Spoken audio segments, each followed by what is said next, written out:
we ready? We're good? Okay. Brianna, we good? Okay. Andy? Good evening, everybody. We're going to call the Clovis City Council meeting to order for Monday, April 14th, 2025 at 6:01 p.m. At this time, I would like to ask Councilmember Bessinger to lead us in the Pledge of Allegiance. Okay, I thought I had my name. I was just saying, I'm getting a Please join me in saluting our flag. I pledge Allegiance to the flag of the United States of America and to the republic for which it stands, one nation, under God, indivisible, with liberty and justice for all. complex. That's it. You're getting complex.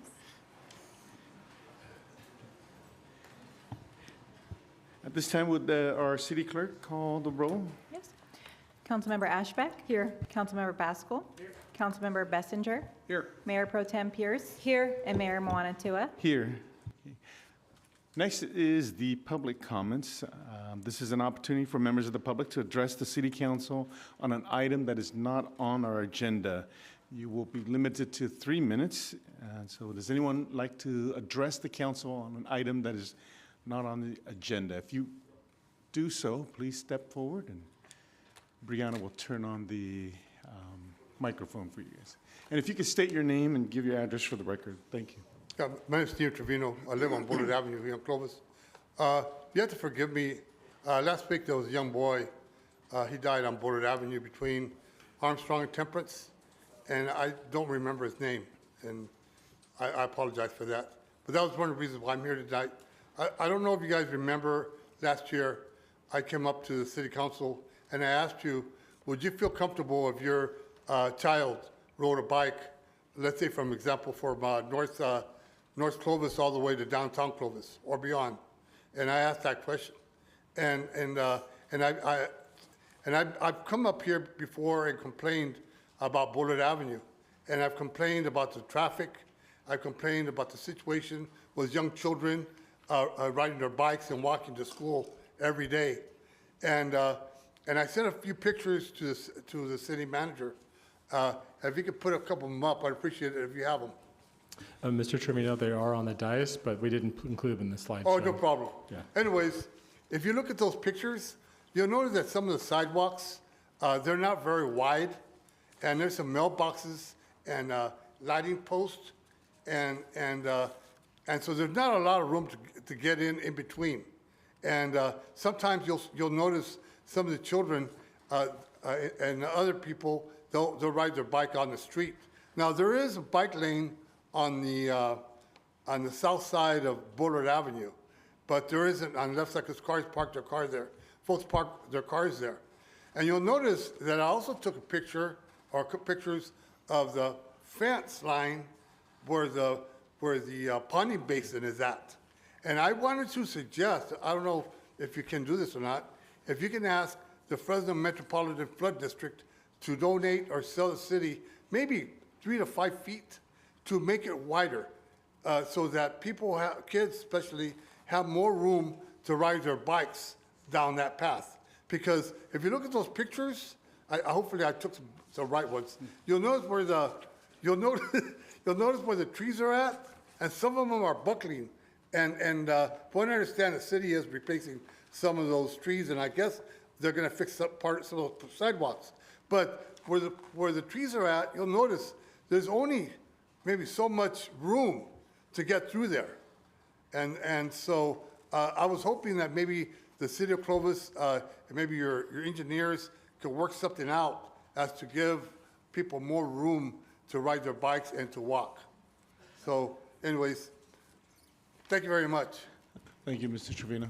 Mr. Mayor, can I just say one thing? Mr. Trevino, thank you for that comment, and I just think for the record and in honor of the young boy, his last name was Chima, but I looked it up, so it was Agamjod Singh Chima, and I think it's right to say his name out loud here tonight. I apologize. No, don't be. I had to look it up too, so I thank you for bringing it up, and so I think it's to say it out loud for all of us to remember that. Thank you so much. Yes, and thank you. And I think that the first night afterwards, I also attended the candlelight vigil to remember the young boy who passed there. Go ahead. So I'm Jenny Kren, and I live on Bullard Avenue, just a little over half a mile from that site.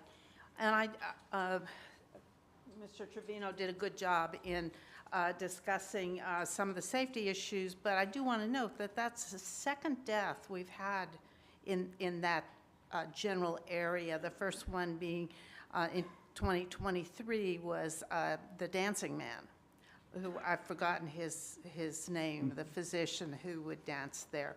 And so it's both accidents were fairly close together. So there's a problem the way people, I don't know whether people drive too fast, whether they are distracted, whether they don't pay attention, but it is an area of concern. So, Thank you, Jenny. And his name was Dr. Carpenter, just to keep this going, to remember them by their name. Is there anyone else who'd like to address the council? Public? Yes, please. I'm sorry. Yes, please come to the podium so that way we can hear.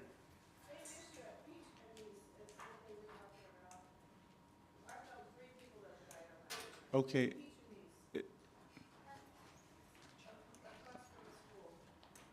Okay.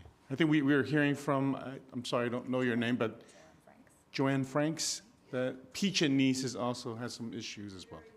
Okay, thank you. My name is Sue Sturgill, and I want to thank Diane for being so diligent on getting the pornography, nasty books out of the kids' library. And I don't believe that any of the other council supported her in doing that endeavor. But I would like to thank her for doing that.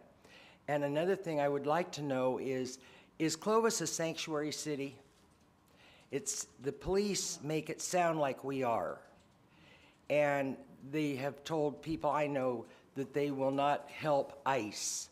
And I hope we are not a sanctuary city because we don't need all those problems coming into our nice town. Thank you, Ms. Sturgill.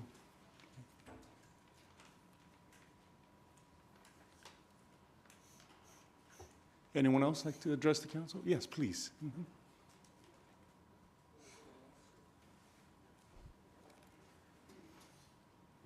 Hi, my name is Daniela Torres. You can pull it down. Okay. Yeah, yes. My name is Daniela Torres. I'm a student at Clovis West. And this is my first time being here, and I'd just like to thank you guys for this opportunity. I didn't even know this was like a thing, but I talked to my AP Gov teacher, and he told me I should come for extra credit. Would you But like us I'm to really- take your picture and send it to him? Yeah, he said if I took a selfie with you guys, I'd get more points, so Okay. maybe I'll see you guys after. No, But- we can accommodate that. Okay, I just wanted to thank you guys for the opportunity. Well, thank thank you. you. Thank your teacher. You can come up here, and we can take a picture real quick. Yep. Really? Yep. Why not?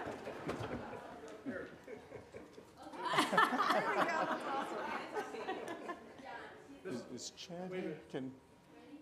Oh. Okay, Anna, did you want to? Anila, we'll have Andy take a picture so that way you can just stand right here in the middle. Give me your phone. And so that was. This is like a lot of extra credit on a flag, a photo.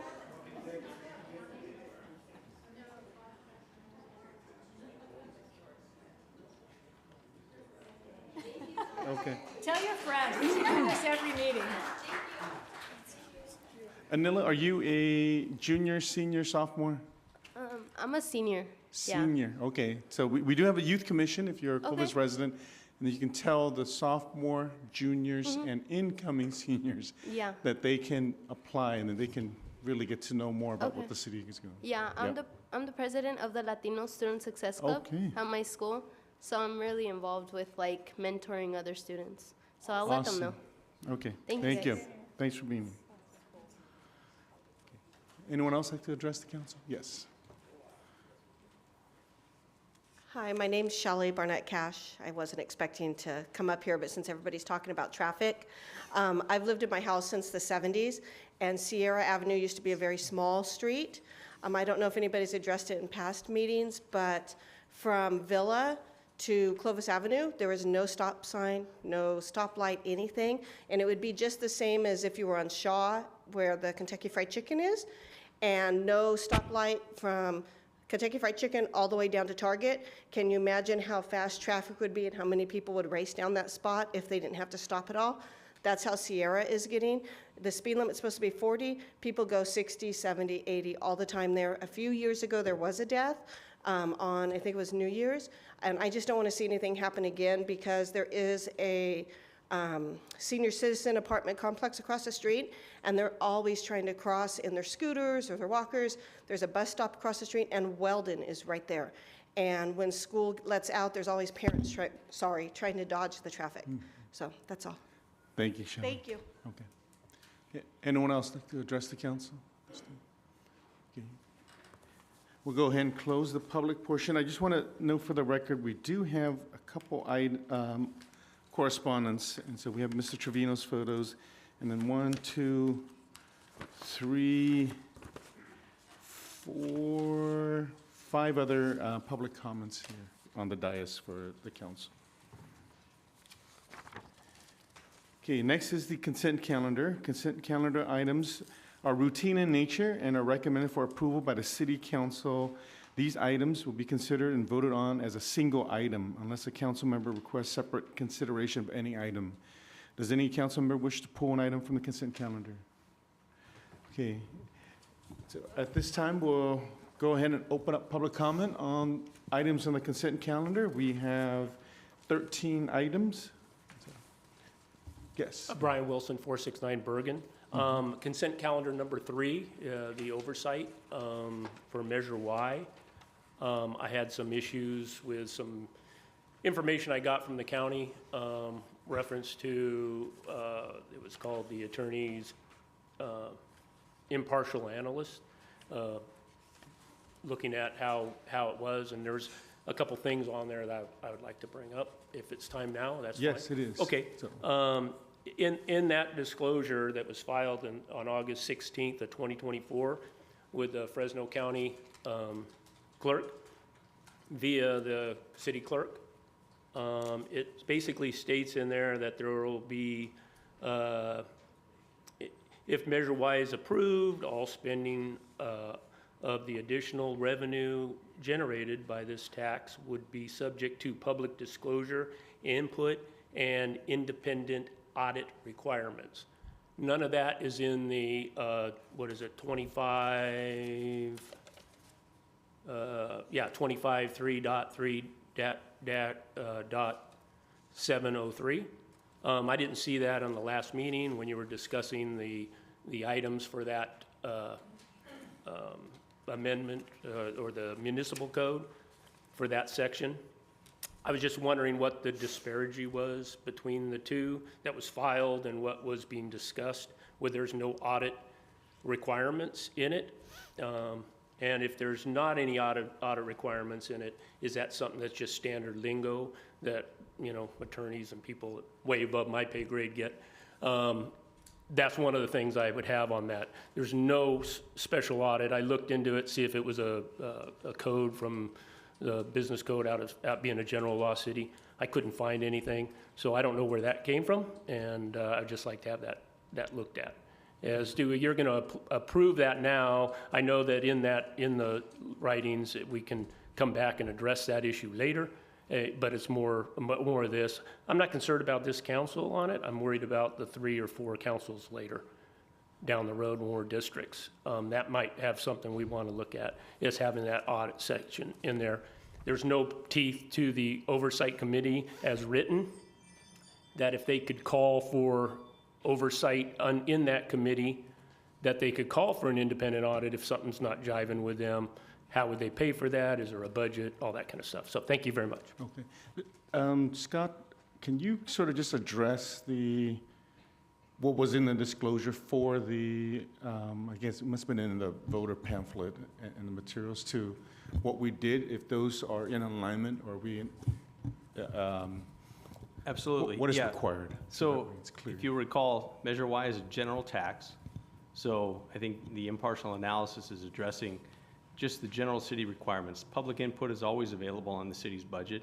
It's a general tax, so it's going to be part of the general fund. I think the council has placed, or at least has requested additional, I guess, segregation of those funds in the city's budget, more so than is what's required by law.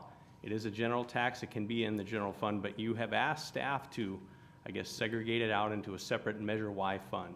So public input's always going to be available into the city's budget at city council meetings. There's always oversight in that regard. The additional oversight committee that you guys have asked to be formed will provide an additional basis for oversight. It'll be a public meeting, public committee meetings, and then of course the independent audits. The audits are required for all city expenditures. So again, to the extent that Measure Y will be a separate fund in the city's budget, that'll go through the same rigorous auditing requirements that all city funds do. Okay, thank you. Hopefully that helps address some of the concerns with regards to what was in the language and what we are actually doing with Measure Y and also everything in our budgets. Any other members of the public like to address anything in our consent calendar items? Okay, see no more. Okay, go ahead, Mr. Rollins.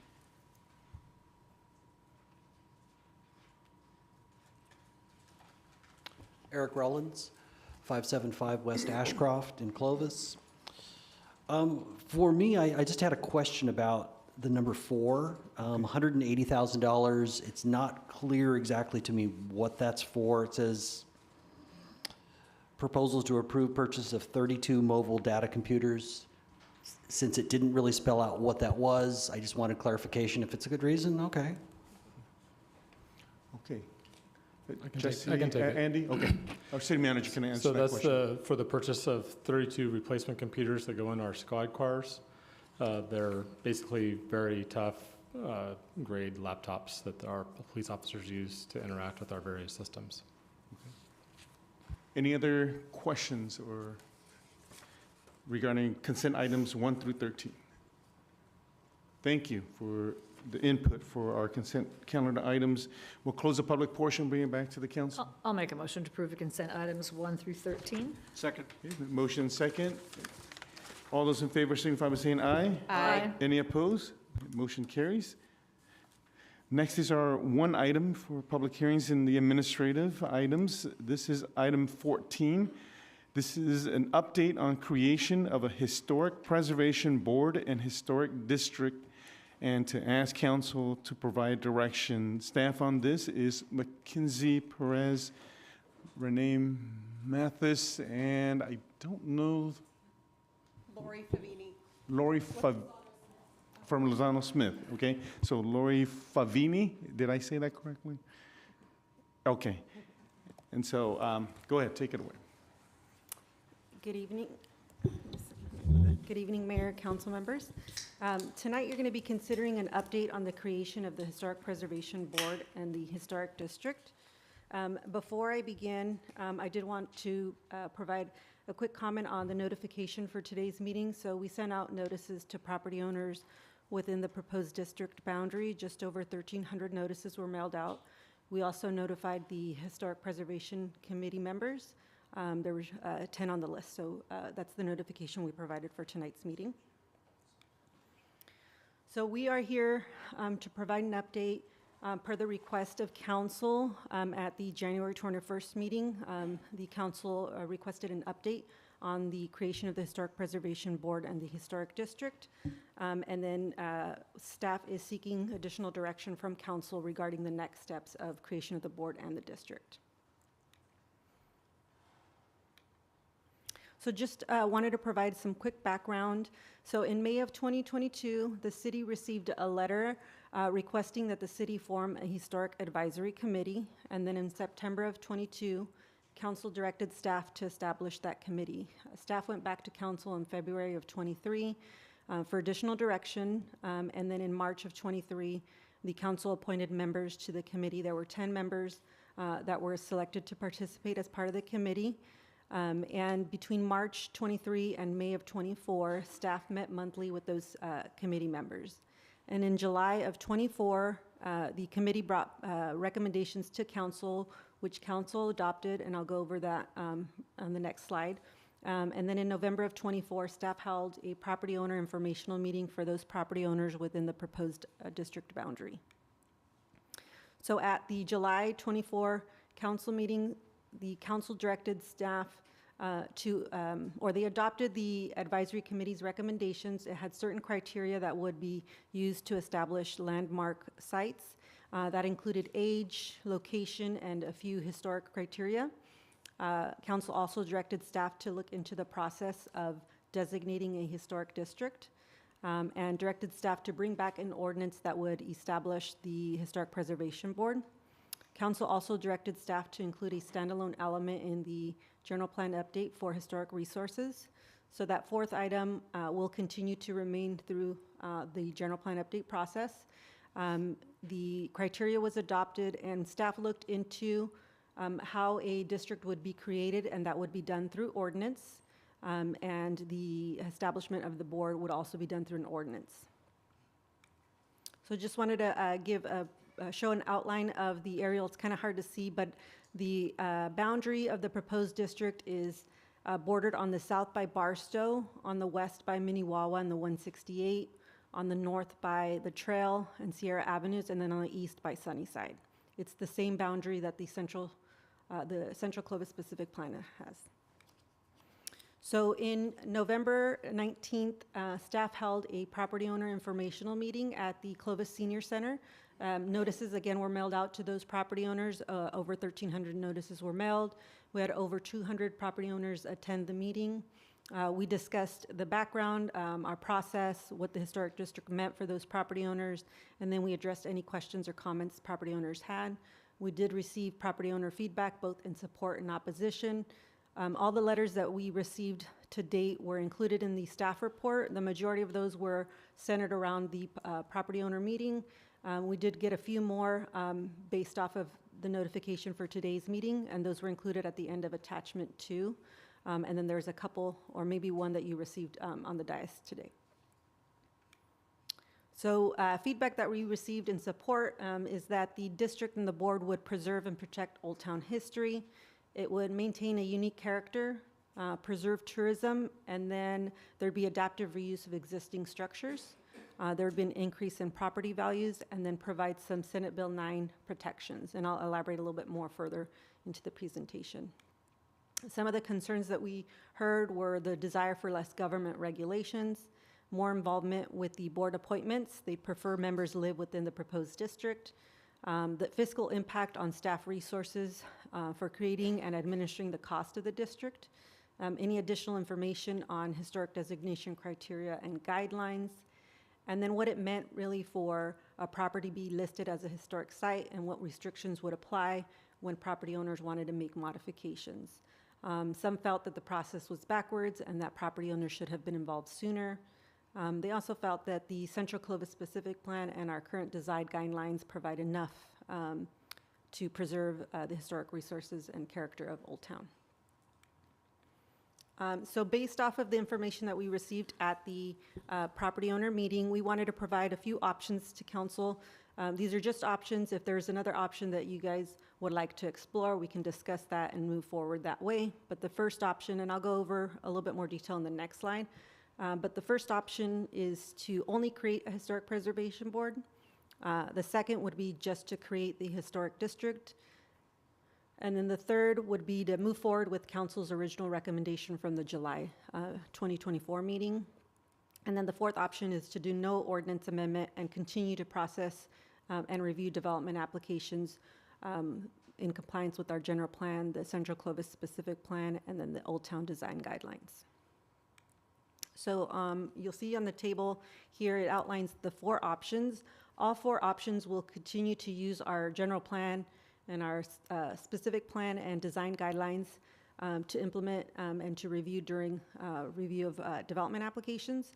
For option 1, as you can see here, it would create the board, and that board would be tasked with developing and creating a list of historic sites using the criteria that council adopted that was recommended by the Historic Preservation Committee. So those are the 3 things that option would do. Option 2 would only create the district. There would be no board. Therefore, there would be no list of historic sites, and there would be no criteria used because there would be no list of sites. There would be discretionary review of SB 9 projects. So one of the things that was brought up in the past was currently SB 9 development projects are handled ministerially, essentially by right, if they meet certain criteria. What this option does is, if it's in a historic district, it does allow the city to have some discretion. However, I did want to note that there is an Assembly Bill 1061 that's being proposed that will modify that language to only apply to historic landmark sites. So instead of it being a district, it would apply to a specific site. So if that passes and we create a district, there's really no benefit there in regards to the discretion for SB 9. Option 3 would create both the board and the district. The board would be tasked with creating that list of historic sites. Those sites would be recommended to Planning Commission and Council before they would be adopted as historic sites. And then through that, they'd be using the criteria that was provided by the Historic Preservation Committee. And then again, that discretion for SB 9 projects if that language was still there. So really, sorry, let me go back. Sorry, option 4, which is none of the items mentioned. It would just continue, we would continue to use our general plan, our specific plan, and our downtown guidelines as we currently use. There's some examples of kind of adaptive reuse in downtown. We have Modern Brokers that maintained their windows, doors that they had when they revamped their site. Saddleback Village off of Clovis and 3rd that revamped that site. We've had several inquiries where we've used the guidelines to restrict kind of paint colors and changes to the exterior of buildings. So we do use those plans often when we have projects that come through that are proposed within the Central Clovis specific plan area.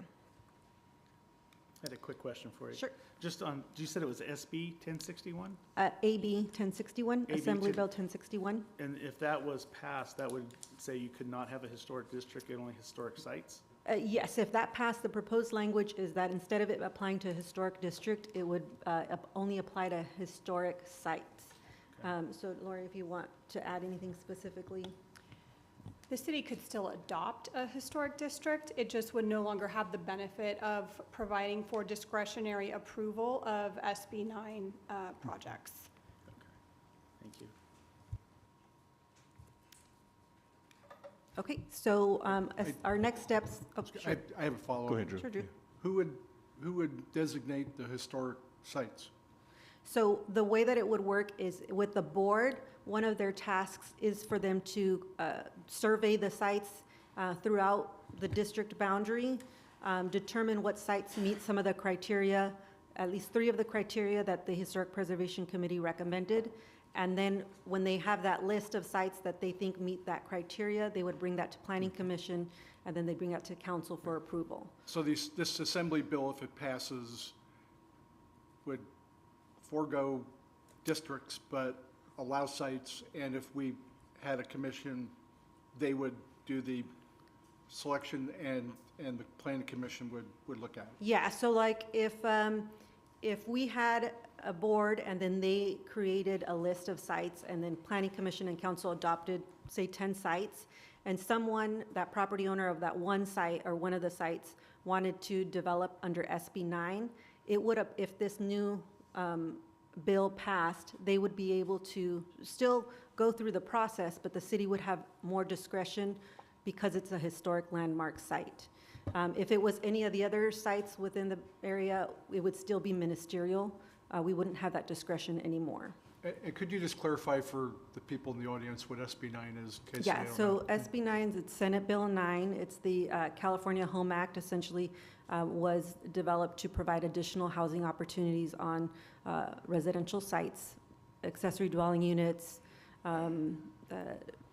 multi-unit sites. So it essentially adds the ability to add multiple units on a site that would typically be just for one single-family residence.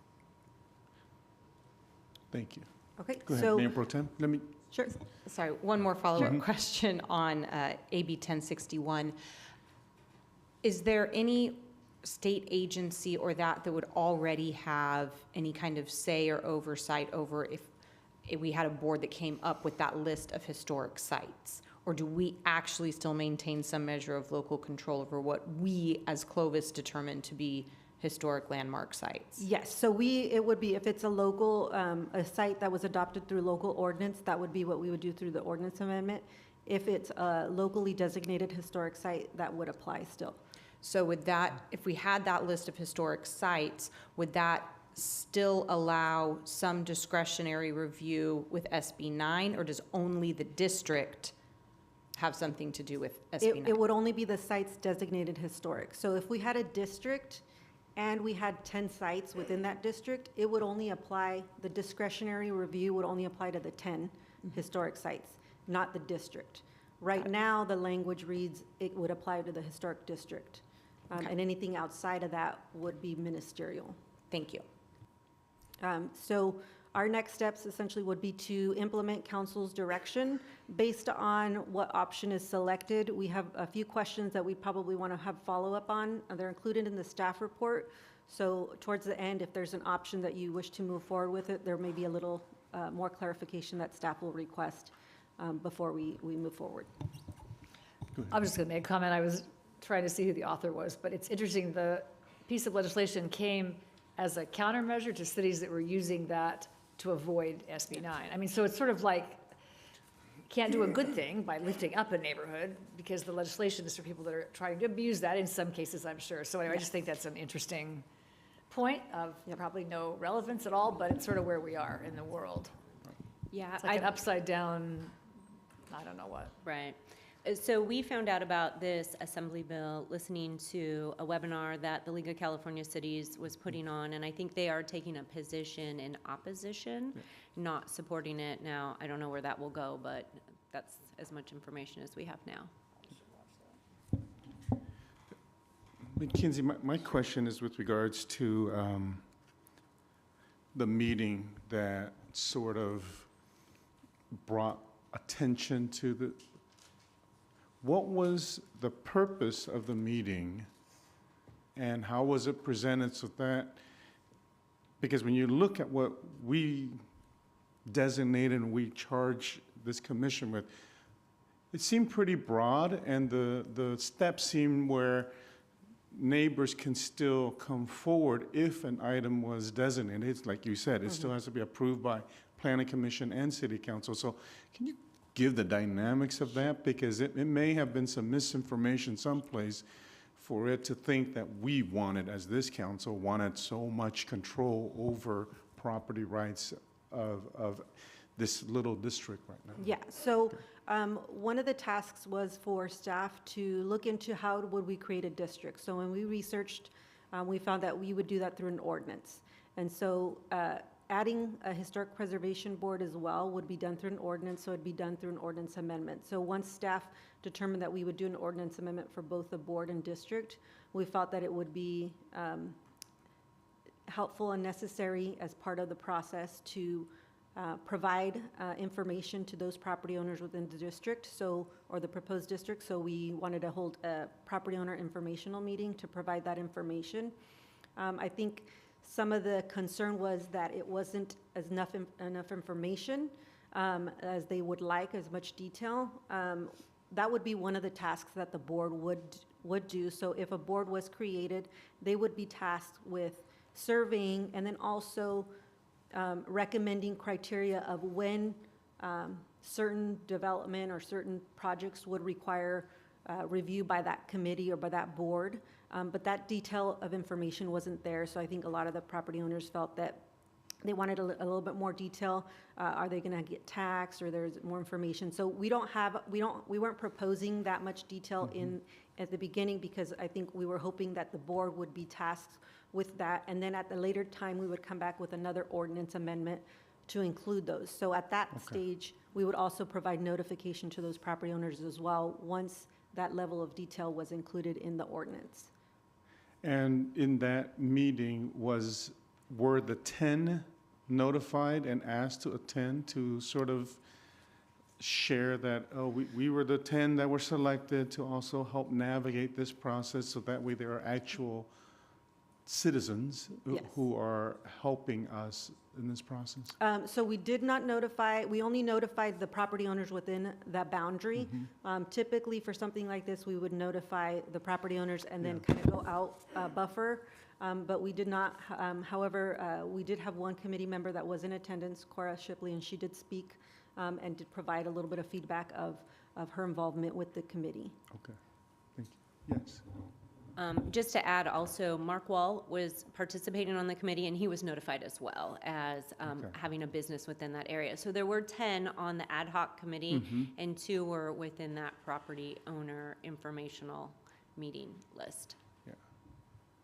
So just so the public, it was very preliminary. It was just so we can start feeling out what's going on and establishing, we set, I would say there potentially may be more than the 6 criteria as the committee works it out and looks at our property, but I just wanted to be clear that from this council and from our direction, it was very preliminary to the public and to sort of Old Town, where we thought would be the most logical area to sort of create something potentially if the residents or if our committee came back and said, yeah, there's a flavor for this, or no, and so I think that was where we were at. Is that pretty accurate? That's kind of what we were saying, is we didn't have as much information. It would be more of when the board was established that they'd take on those responsibilities to establish more detail. Yeah. And our committee was charged to sort of help us navigate that, and that's why there were 2 appointees from each of us to help establish, and the board wasn't even established yet, because that was something much later. Then you had something to say. I just want to add on to that. We never talked about a tax. We never talked about property tax. We never talked about any of that. So I think it did kind of spin out of, just ahead of where we were. The problem we were trying to solve is how do we preserve the heart of our community and add value to those who live there? I mean, it was really how do we make sure that we always have our Old Town? Because 3 or 4 councils from now, to your comment about Measure Y, they're not going to understand anything about how all of that came to be. So I think that was really that was the problem we were after, but I think it went from that to taxes and, oh my gosh, and control, and you can't do anything, and it was none of that. So I think tonight maybe gives us a chance to kind of reset, but it really was a value add proposition, not a government control proposition, because that was absolutely not our intent at all, just to highlight what the mayor said. Okay, any other comments or questions for the staff? Okay, and so at this time, we'll go ahead and open the public portion. So if you're here to speak on this item, please, you can step up to the podium. And if you still have questions with regards to process or any items, please feel free to ask, and we'll try to clarify as best we can.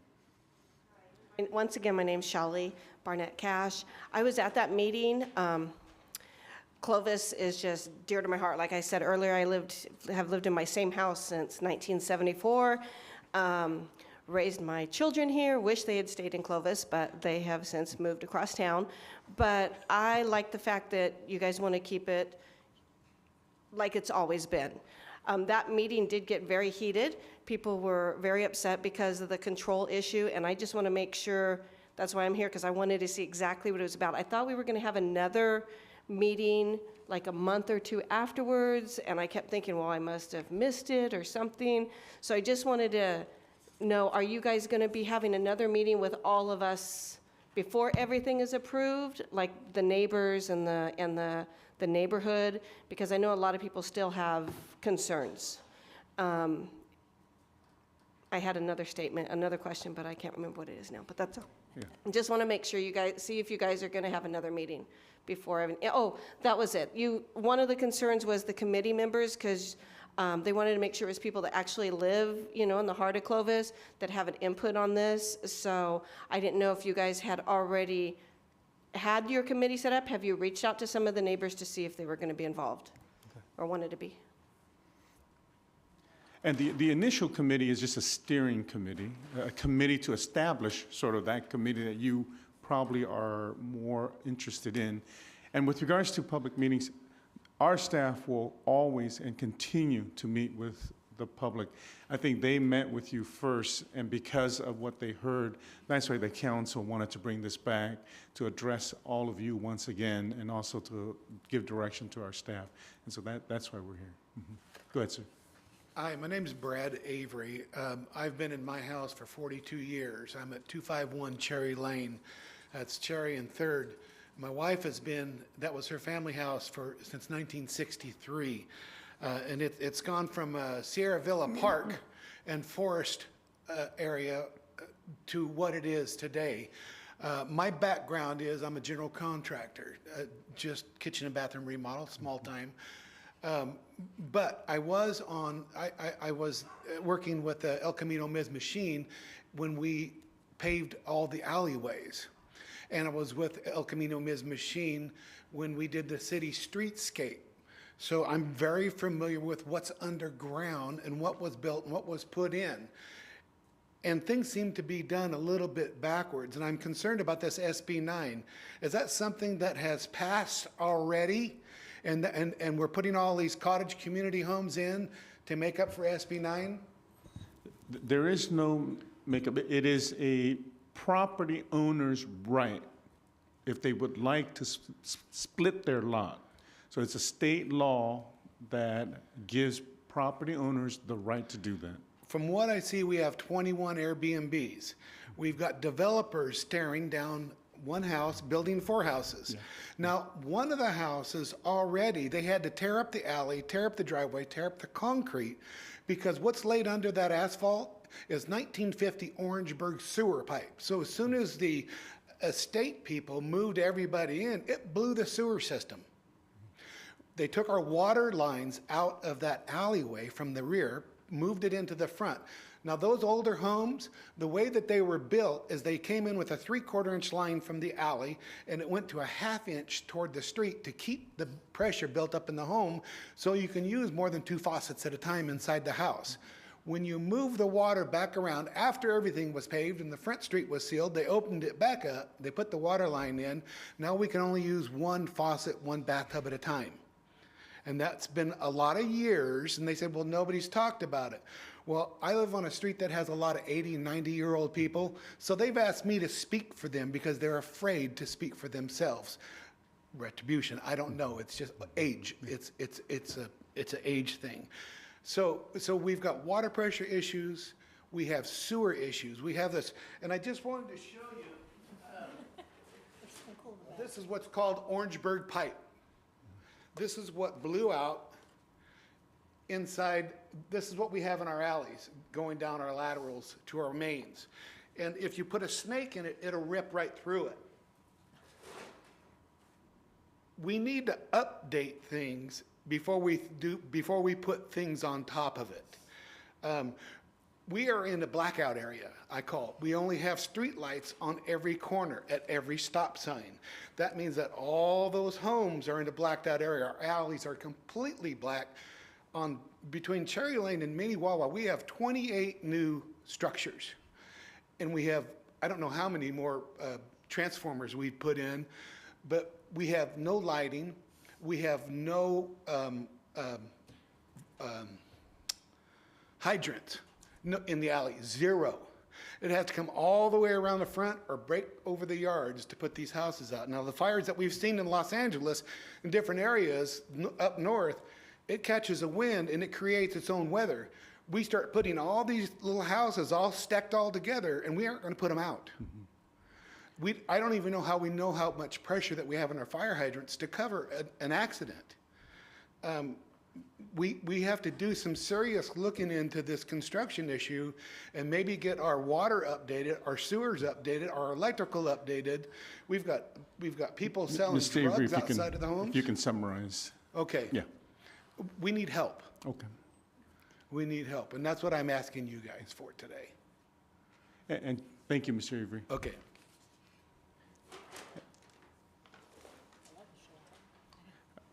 Hi, I'm Brittany Darnell. I have recently moved to Clovis. We just finished building a house here this last year. The number of hoops that we had to jump through to be able to do that with property that we already owned here in the city was absolutely ridiculous. Having to create more oversight with a historic district is just going to add to that. I know the city is wanting to do some infill with the lots that are already available. With something like this historic district, it's going to just make that even more difficult. I was at that original meeting in November, and the comments were overwhelmingly opposed to this process. Also, we were signed up to be on the notification list, and we have received no additional information other than that original meeting. So I would also request some more transparency with the entire process as well. Thank you. Thank you, Brittany. Good evening. Thank you for having this meeting. My name's Julie Andrews. I live at 445 DeWitt. I have, as my doctor once said to me, I hope this doesn't offend anyone, once you women decide you're going to have a hysterectomy, there's nothing I can say about it. So I hope that the comments I have to make here this evening will give you all some things to think about. So since our November meeting, I had heard of historic districts. I knew all about historic landmarks, but I did quite a bit of reading since then. I highly recommend, if you want to see a fully functioning format, look at Glendale, California's book. It's excellent. And my first question is, according to what I have read from the state and other cities that have these already, the buildings need to have historical significance and architectural integrity. So are we going to go with an and, or are we going to go with an or in our district? That's something that I would be curious about, because I started trying to do research on my house. I was told it was built in 1927. And when I went to the planning office the other day, the person that I spoke with, who was very helpful and very nice, said, "What year was your house built?" And I said, 1927. And she said, "Well, in Clovis, we haven't asked for anything before 1924. So to get a building designated as a historic landmark, you have to have a lot of documentation and proof. So I'm not sure how that's going to happen, but I assume that is something the board would be dealing with. The big question I have is about the Board of Advisors, because once you get that in place, they really do serve as an historical owners advisory committee. And in our document that was on the website, there's nothing there about having an expert on historical architecture, nothing about an expert on historical landscape, which is all part of maintaining that historical integrity. So I think we need to look at who we are actually placing on the board. And as any successful HOA works, I don't know if any of you have ever lived someplace that has one, the people who live there vote for those members, and it changes every couple of years. So I'd like to see something like that involved. And the last comment I have has to do with environmental updates. My neighbor across the street a few years ago, when we were in the worst of our drought, completely redid their front yard to low drought, water tolerance, all of that. Her yard is nothing that's historical. Mine is nothing that is historical, but my water usage has gone down. I have solar panels on my house, so that already takes, but are we going to prevent people from putting in solar panels? Because I know my power bill has been nothing for months. So what are we doing here? So I did notice that the historical district does give each individual city a lot more control and say with how they are going to administrate that. And I did understand that I had to have my interior remodel plans approved from the planning office before I could even make that happen. So it does seem we have something in place. And from looking at a lot of the new commercial buildings, they really do go along with what the planning office has requested. So those were my concern. And also, I asked where the records were from more than 15 years ago, and I was told by a gentleman in the office, I'm sorry, I don't remember his name, they're in a storage building someplace. So it would be great if we could get that data entered so people can get information. Thank you so much. Thank you. Ms. Andrews.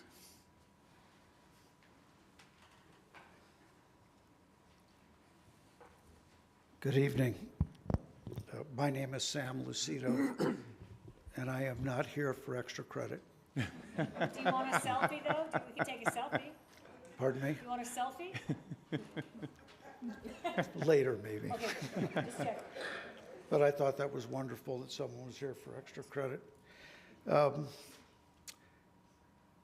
I have a strong vested interest in Clovis. I've developed in Clovis for over 45 years. I did a quick count before I left my office, and I think we have 10 properties in the area that you're talking about. I have seen over the years great things come down the pike and the unintended consequences of what happened after it was done. I get very concerned about the makeup of the committee. I have the wonderful position of being part of homeowners associations, and I kind of look at this as a homeowners association. And I keep looking at that commercial that had Gladys with her chainsaw, and she was out there cutting down the mailbox because it was 2 inches. And Clovis has lots of specific plans. We encounter those when we come in. Renee and I have just done one, and thank you again for working with us through the process. I think you already have in place everything you need. A lady referred to that these people are elected on committees.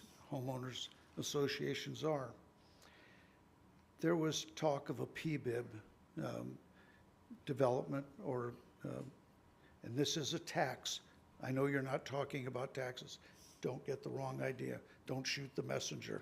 I'm not talking about taxes. But there was a vote that was proposed to be taken. And I would like to see or suggest that you folks go to the people that live in that area and have them vote. And if they vote for it, then you're going to have the great support, and you're going to get good members, and you're going to do something really positive. If they don't buy into it, it's going to be a disaster. Because every time somebody tells them, you can't do this, you folks are going to be sitting there taking the heat. Mm-hmm. And if it's not you, a different council, but the makeup of that committee is going to be crucial. Homeowners associations suffer because unqualified people get involved. They get elected. They become the president, and all of a sudden you have dynasties being, and people on either side of it. I'd like to see you take a look at this and go back to the drawing board.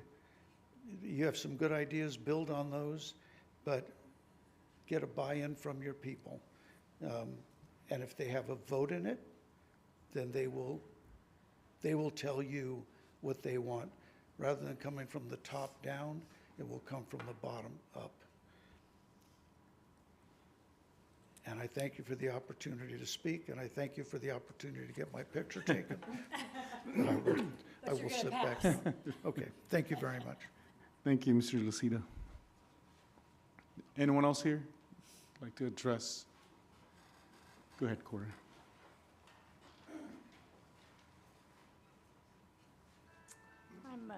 Cora Shipley, and I have 2 properties in this area. I was on the committee that went through the process of thinking about a historical society, of what it would mean, what we would do with it, what the city would do with it. Very preliminary, very preliminary. We made no really hard rules. We just made suggestions. I was at the meeting in November. I have a business in this area, and I have my personal home in this area. And it's only good things that we talked about.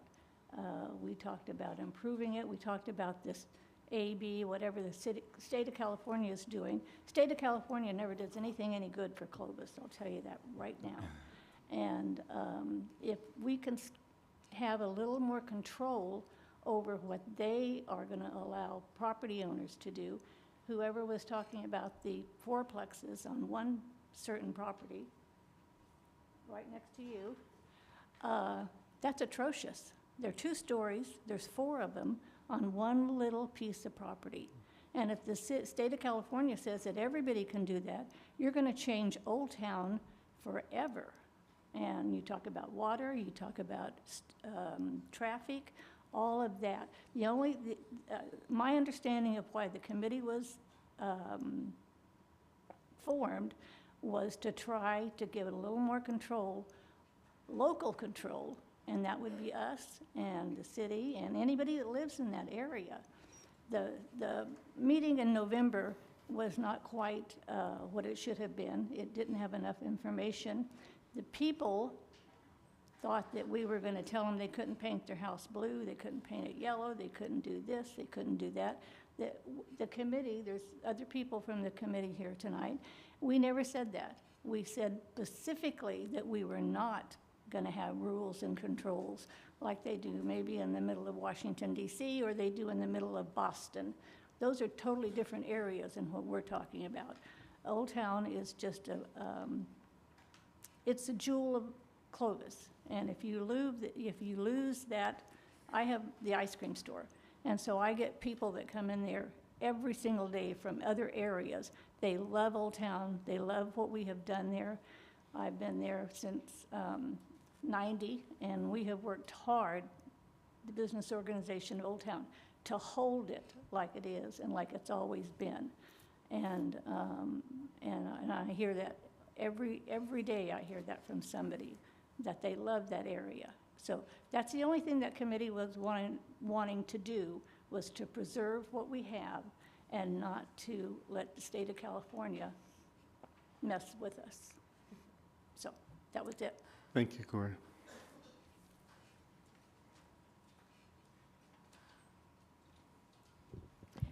My name is Sarah Miller. Our address is 4211 Ashland Avenue, Clovis. And I just want to give a little context to people who live in the area affected by what we're talking about today. This was actually started by Peg Boss because she said it was my job to save the Carnegie Library. And so we had a lot of conversation about that and what that meant to Clovis. And you look at our literature, and we have certain iconic buildings that we advertise Clovis, and the Carnegie Library is one of those. It's now the Chamber building, but also things like the arches at the old Garfield School, things like that. So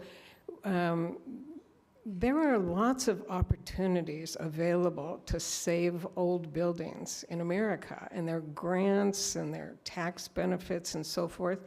And our intention was to give tools to people who want to save old Clovis. And when you have things, I'm going to say it one more time, the Mills Act, that's something that can help people, help subsidize the preservation of old buildings, because older buildings take a lot of maintenance. But if we do nothing, old Clovis, and in fact, much of new Clovis, will be the horror story that you're hearing about, these 4 buildings and on a lot that used to be considered a small lot. And if we want to be Manhattan, that's something we can't stop. But we don't want that. Clovis doesn't want that. When we took our desire to save the Carnegie Building out to the public, we didn't hear anybody, well, actually, maybe a couple. It'd be better to tear them down and build a new building. Most of those people build buildings, but Clovis has a heart for our old part of town, and people care about that. And you think of how much business comes to Clovis because of our old town. It wouldn't be the same if we just built new buildings that look old, then it looks like Disneyland, you know. So we actually have old buildings and we should save those. So as the committee worked to narrow down what we were doing, we realized it really wasn't feasible to make the jurisdiction of this the entire growing city of Clovis, but we would limit it to the original part that is historic Clovis. And it was never our intention to make the people who lived there and owned property there feel that they were being punished or limited. We would hope they would be given an opportunity to save and enhance their buildings. And the more we do that, the more that property value stays the same. Because if everybody else on your street is building 4 buildings on one lot, you can bet your property value will not be what it is today. So all we intended to do was save Old Town, save the Carnegie Library, and really keep Clovis the iconic city that it can be. Because you look around valley towns with Highway 99 running through them and doing bad jobs of saving their downtowns, and Clovis just stands out as being unique. And I would hope that we can continue to all work together. And by the way, I do believe that people on this commission, if it's only going to apply to that geographic area, it ought to be like a homeowners association. It shouldn't be people who live elsewhere. The people on this committee were a steering committee to determine what is the best way for Clovis to start with the Historic Preservation Commission, and who knows, later it could grow because things are getting older all the time. But saving the heart of our city was the most important thing that we felt that we should do. So thank you. Thank you. Thank you, Sarah.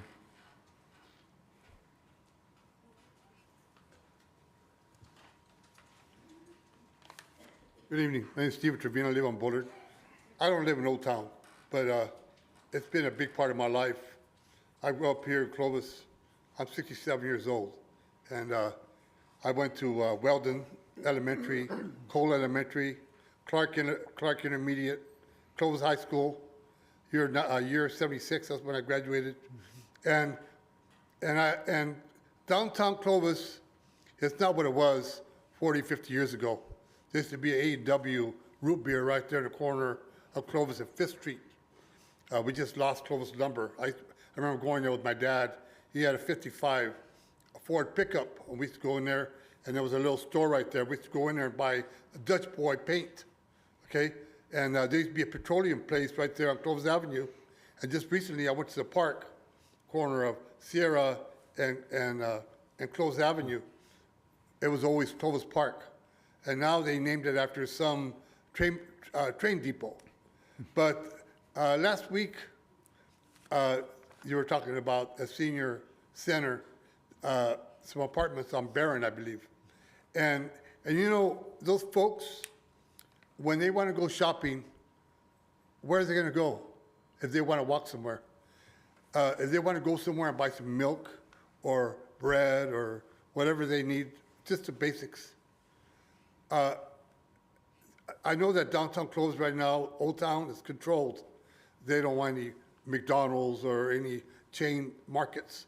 But they do need a little market down there, like a Dollar General, just to go and buy the basics. You know, and I know that a lot of people, the business people from in Old Town don't want something like that. So there's a lot of conflicts. And I don't think there should be a district. Yes, leave Clovis the way it is. Try to keep it. Try to preserve things. But you know something in life. It's not always the big things that matter. It's the little things that you see around. I'll give you a good example. Right here at that coffee place over here, where they have overpriced coffee and everybody gets in line right there across from the gas station. There's a little hook right there on the curb. The next time you go over there, you get in line for that $15 coffee. Look around on that sidewalk right there on the curb. you'll see a little, like a ring. That's where people used to tie up the horses. Those little things that, we see, we miss, from what I understand, they used to be all over the city of Clovis.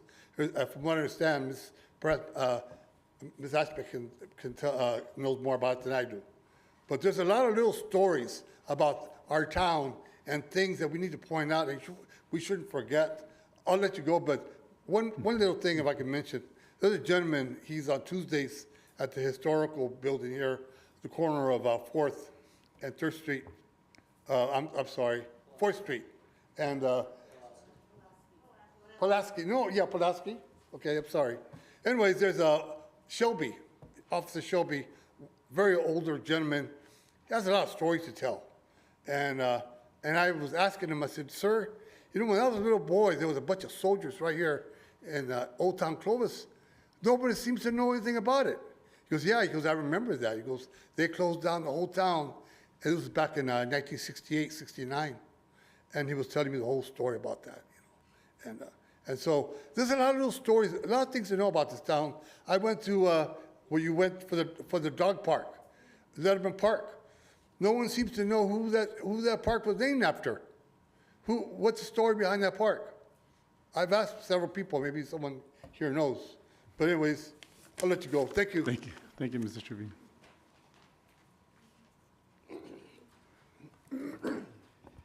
Mike Murphy at 401 Pulaski and at 205 5th Street. So 401 Pulaski is the museum in downtown Clovis that he just referenced. I'm on the board of directors as well as a docent. I know Shelby very well, and he is a wealth of information, former police officer here in Clovis. I have a 101-year-old house at my address on 5th Street. The historic 1912 First State Bank that was robbed in 1924, and then was the municipal court for 56 years, now museum for 38 years, is part of Old Town. It's one of those iconic buildings like the Carnegie Library, et cetera, that need to be preserved. And so if this historic district is there to make sure we don't have those fourplexes, because the one they're talking about at Oxford is just a block and a half away from my house, it's unattractive and out of place.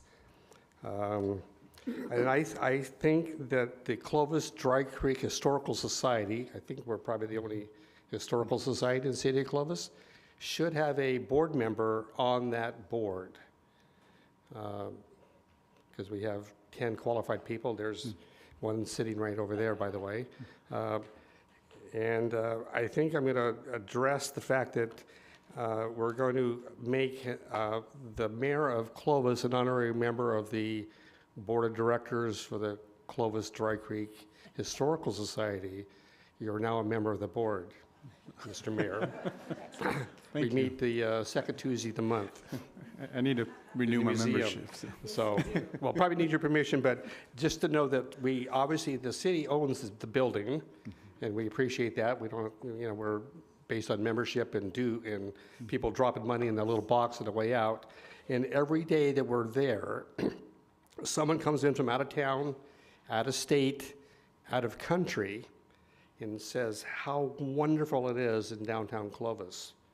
Of all the events, Big Hat Days last week, Farmers Market starting up here soon, those things make Old Town.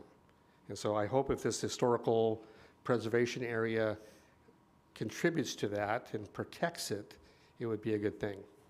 And can I paint my door red on my house? Would that be okay? Thank you, Mr. Murphy. Sure. Anyone else like to address the council?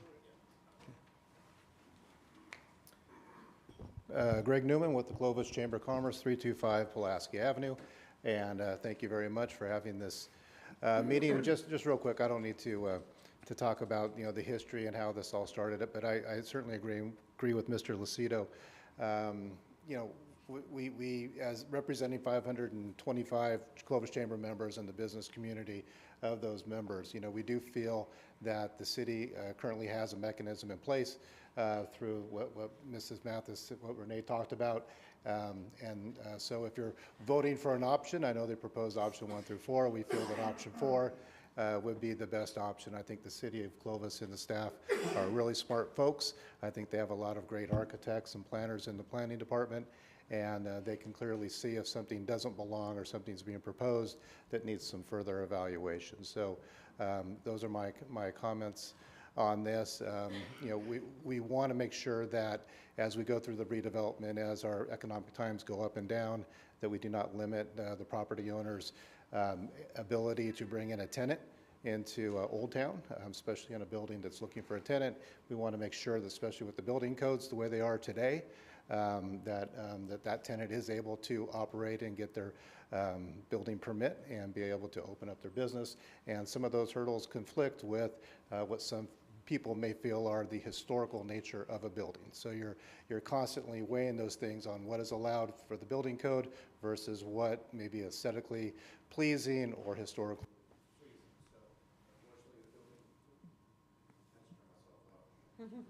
I guess you're done. Yeah, yes, I'm done. My time's up. But you know, those are my comments. So as we put things into the building department, we know we have a list of rules and regulations that our businesses need to abide by to open their business. And how are they going to be able to do that if there's a constant conflict, if they're trying to enter into a building that may or may not be on a list and overseen by a group that may or may not have the credentials to make those decisions on their behalf. Thank you. Thank you, Greg.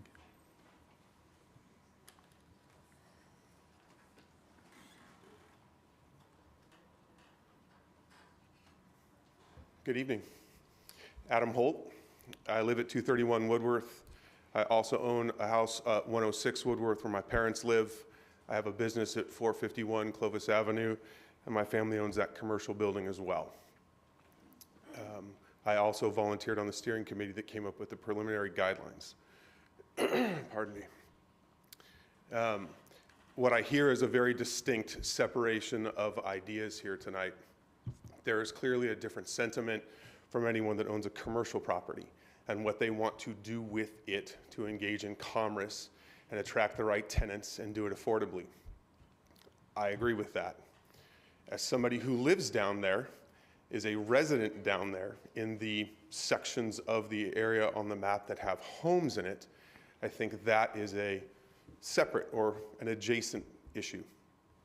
The good thing about our city is that we outperform every other city in this area, and I have the full faith and confidence in the city council to strike the right balance between the preservation of the core part of our community without discouraging the investment that also is an important part of Old Town.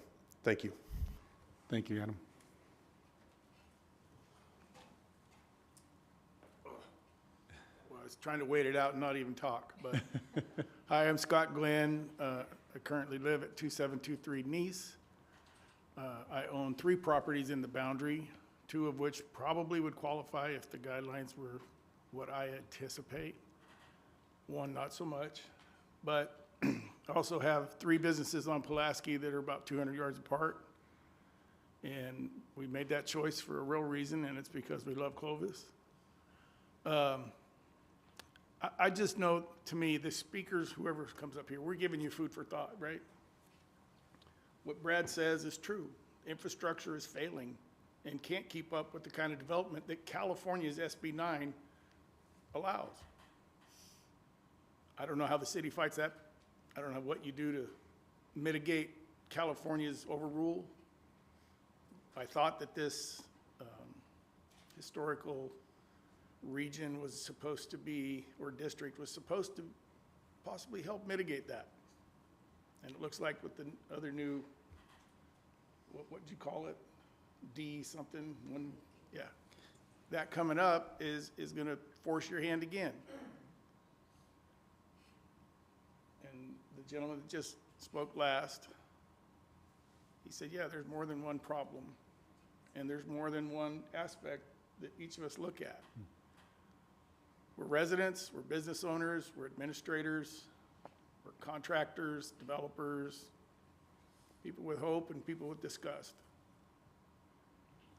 I know you can't please us all, but I know you guys love Clovis too. And the direction that we go needs to facilitate infrastructure. It also needs to be healthy within a neighborhood. And I have a fourplex across the street from a house that probably would qualify as a historic home, just like Brad. And when I saw it go up, I have to say I was shocked.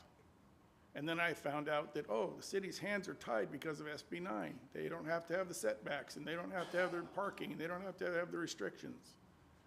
I don't know what the city does about that, but any of you that are just mad because the city's making decisions or plans, get informed. If you're mad because the infrastructure's bad, get informed. And if you're happy that there's a beautiful city that we live in, come up here and speak your mind, but just know the truth. Everybody here is up against something that's a hard spot. Historical district is a great idea if you can manage it properly. The part that was mentioned in the line items of the pro and against at that first meeting, I think the one that was most importantly said is it was backwards. It was presented from the middle out. And everybody felt like, well, you don't make all these plans and we don't know anything about it. And we're included in the plans. So just a little bit of a suggestion would be maybe choose all the properties you think would be potential candidates and get those people together as a committee. And then do your part on the legal side to fight California as hard as you can, for as long as you can, for the right reasons. And I pray that you guys have success and that Old Town has a successful future with a historical society that works. Thank you. Thank you, Scott. Anyone else? Okay. No one else? Okay, we'll go ahead, close the public portion. I think bring it back to the commission, sort of, I know we have 4 options presented by staff. Renee, did you have any comments or responses with regards to what was heard, or Mackenzie? Yeah, just briefly, in regards to notification, so if anybody that didn't receive a notice that would like to be notified, if they see me after, I can take down their information. Okay.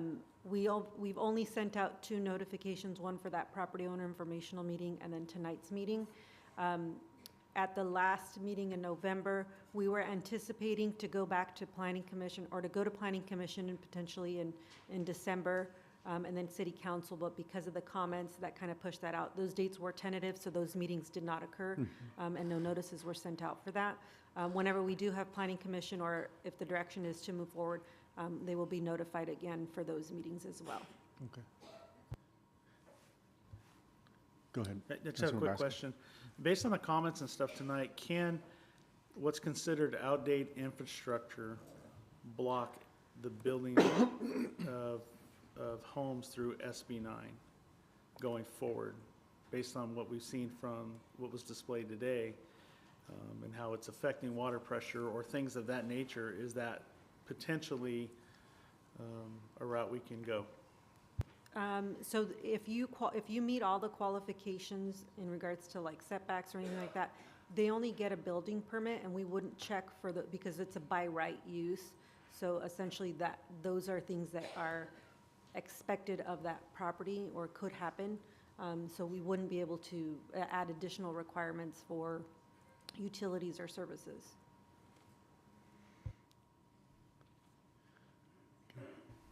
Go ahead, Drew. Could you go back to the slide with the options? Yeah. Now, in the event that this Assembly bill passes, the Historic Preservation District will be wiped off. Is that correct? No, it won't. Sorry, you could still have the district, it's just, we won't have that discretionary review for SB 9 development. But they would be, but if you'd have a district, but they would be limited to sites. In other Correct, words, yes, So yes. everything within the district would still be open to SB 9 Correct. stuff? Everything still is open to SB 9. Let's say that legislation doesn't pass or that bill doesn't pass.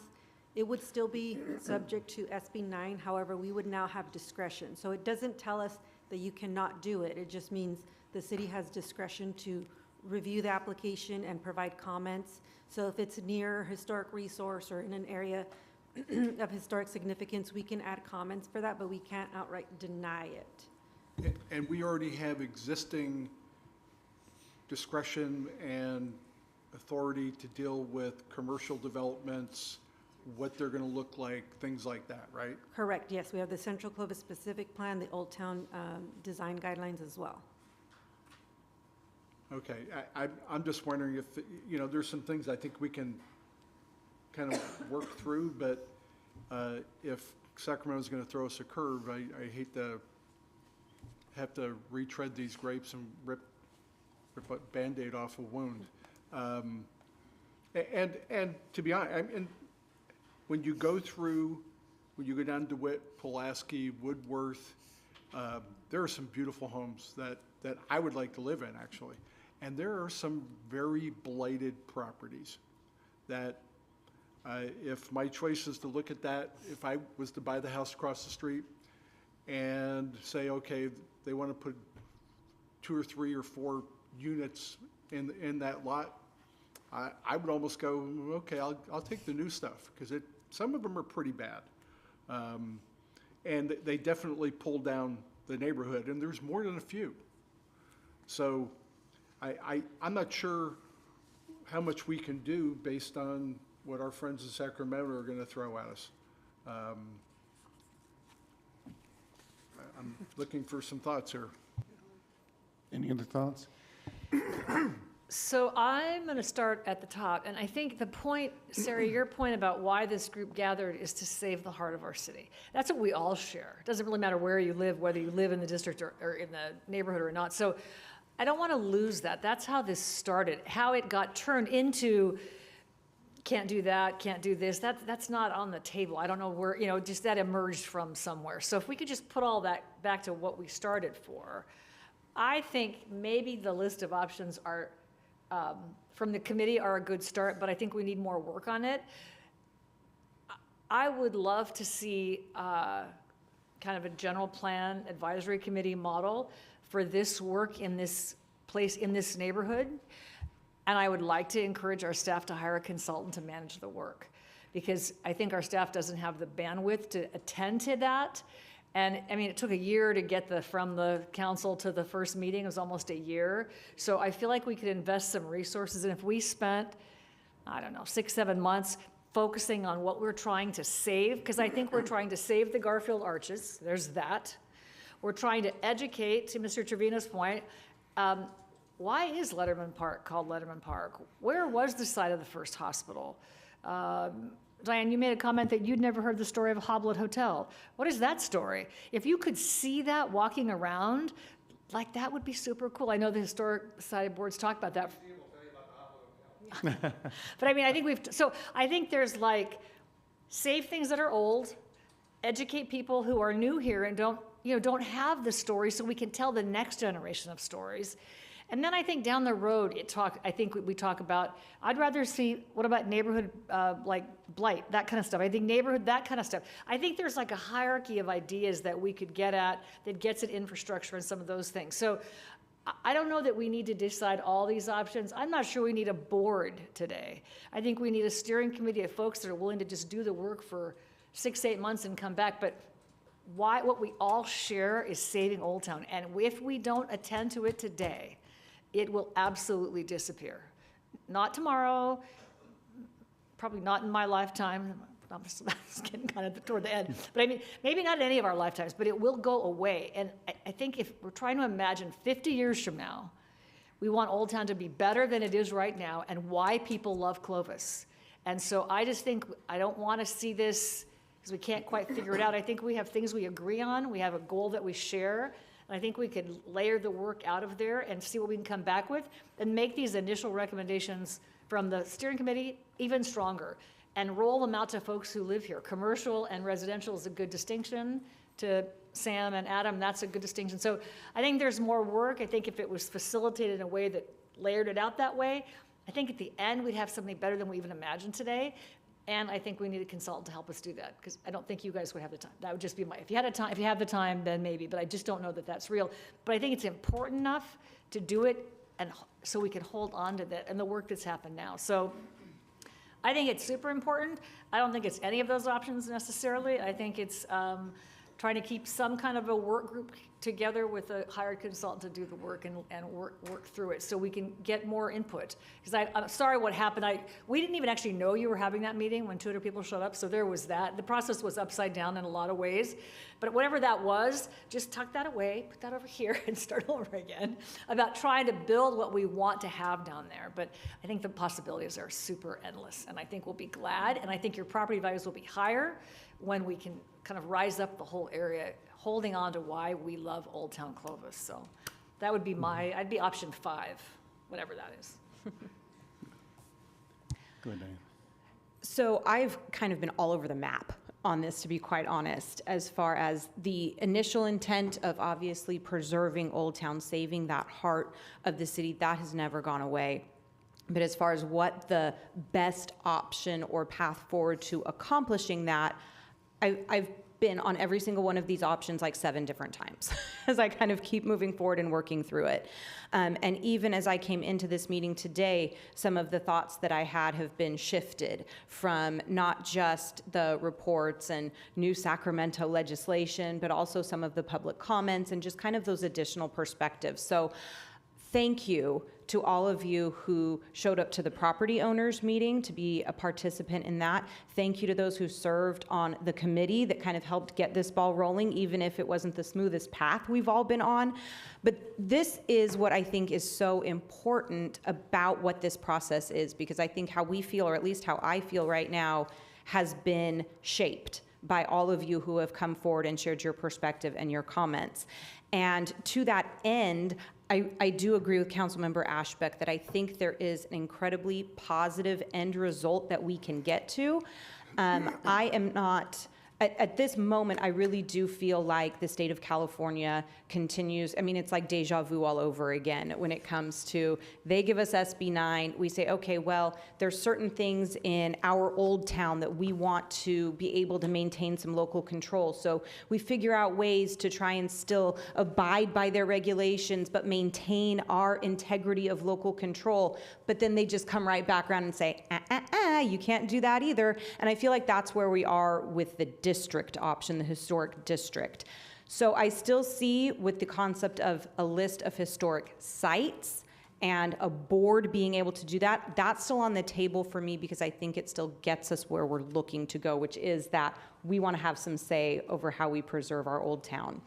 I have to be honest, I would expect to be back in this situation a couple years from now with a new AB or SB that says no, no, no to that too, because that's just life in California as a city that wants to have its own brand and its own feelings. So I don't think there's going to be the perfect option right now. I really, really appreciate the people who pointed out, and there were some of the letters that were in the packet from people who had participated in the owners meeting and that saw how good our staff already was with our general plan, with our Central Clovis specific plan, with our Old Town Clovis design guidelines, in doing a lot of this work that we're looking to add to at this point. So I feel good about where we are today in a lot of this work, but I definitely want to make sure that we continue moving the ball forward, and whether it is not with a board, but with a steering committee or whatever that looks like in this next kind of iteration of the work,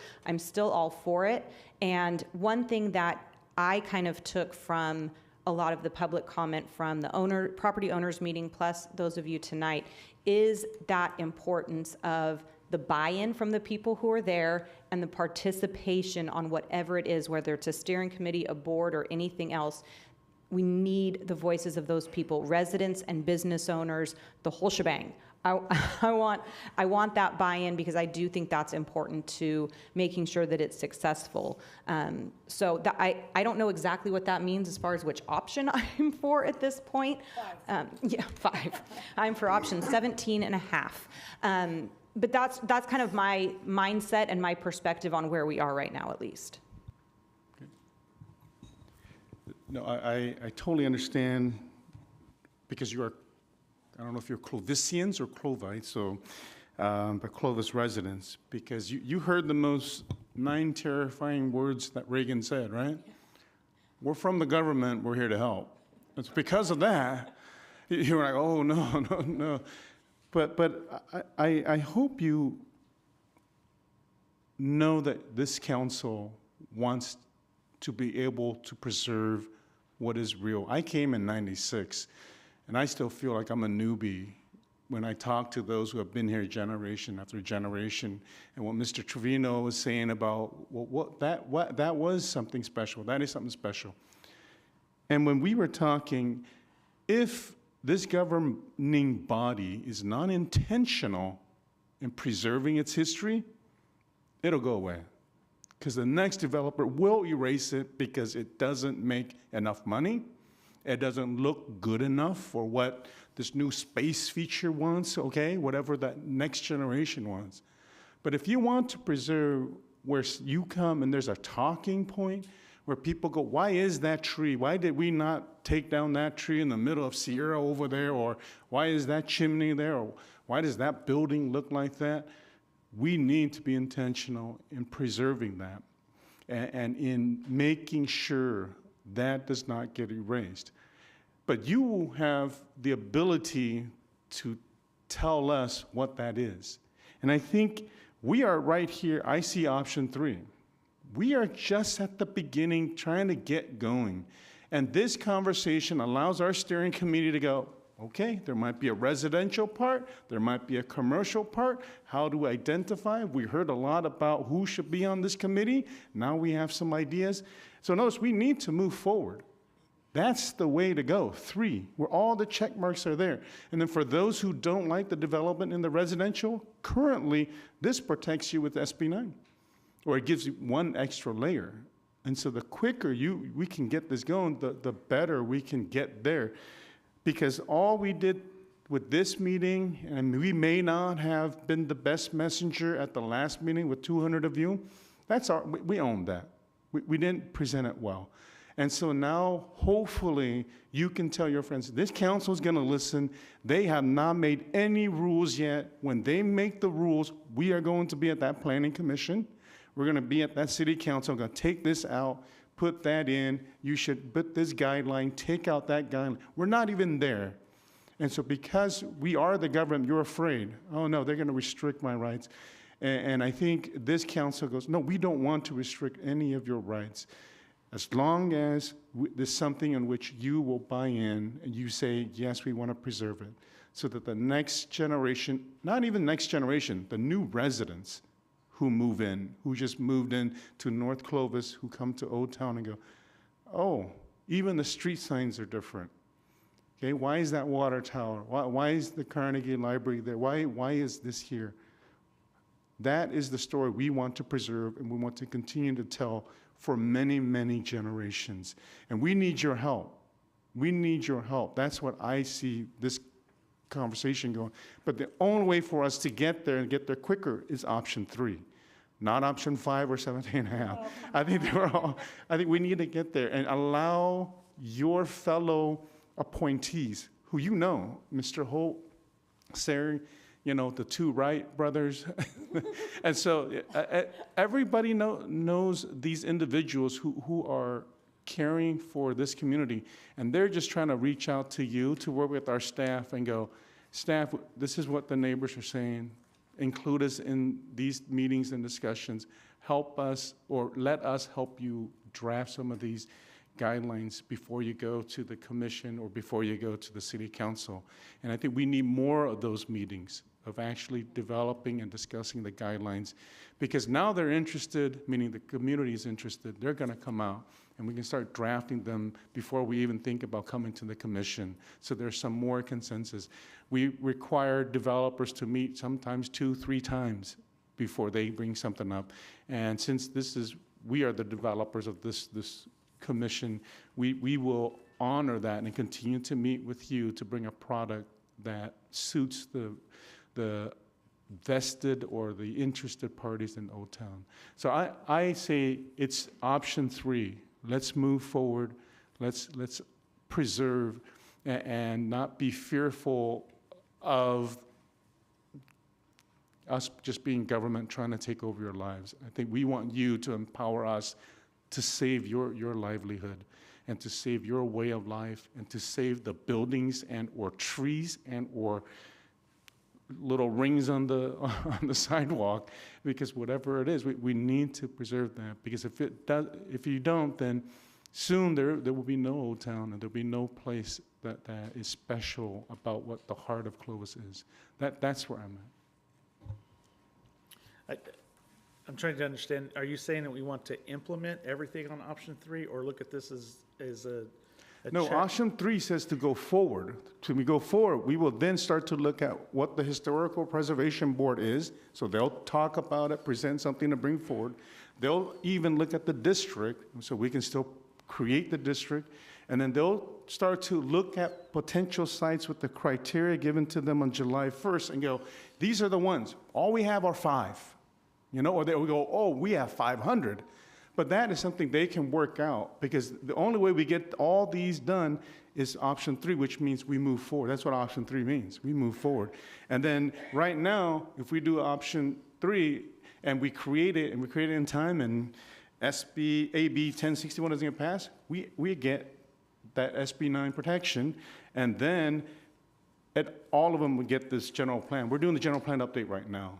And then ultimately, we will start to implement some of these into the general plan update. Well, I think some of the confusion comes from when it's listed like this, as though we're accepting this as a preservation district, or we're accepting these as historic sites, as opposed to, I think what Lynn was saying under option 5 is having something in place that says we get to option 3 where we discuss all these things. So I understand what you're saying. I'm not against that. I just want to make sure it's clear that we're not saying, by accepting option 3, we've now decided that this is now our historic district, and this is now our preservation board, and this is who the people were that were part of the historic sites on the first go-around and the first committee. So I agree with you on wanting to get to the end results on all these things. I just want to make sure we're not saying by taking option 3, we're adopting all of these things as they stand currently. But none of that is before us, though. None of that. Voting for option 3 means none of that. It just means we're gonna get there. Well, We're there's a gonna create the board. But there is a historic district that is before us as part of that.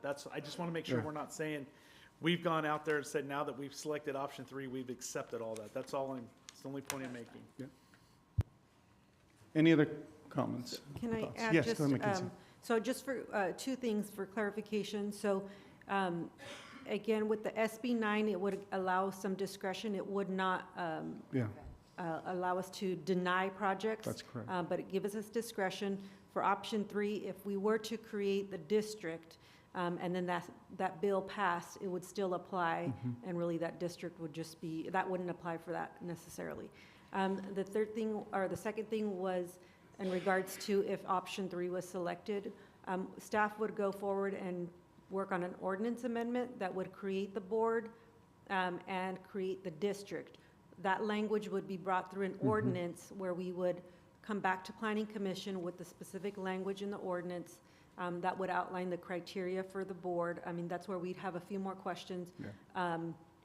Who would qualify for the board? Those are things that we're looking for if that was the option selected. And then once that ordinance would come back to council, if that was approved, then we'd have to create the board, and then they'd be tasked with surveying the property under the criteria. And then once that was done, we'd come back again to Planning Commission and council for those specific sites. A lot of steps. So multiple steps. Go ahead. So I think what I didn't say very well, I probably won't say it well now. I think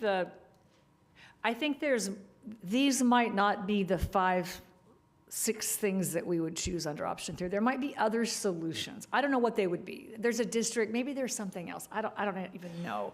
But what I'm wondering is the folks that were on the original 10, we need to A, check to make sure they still want to do this.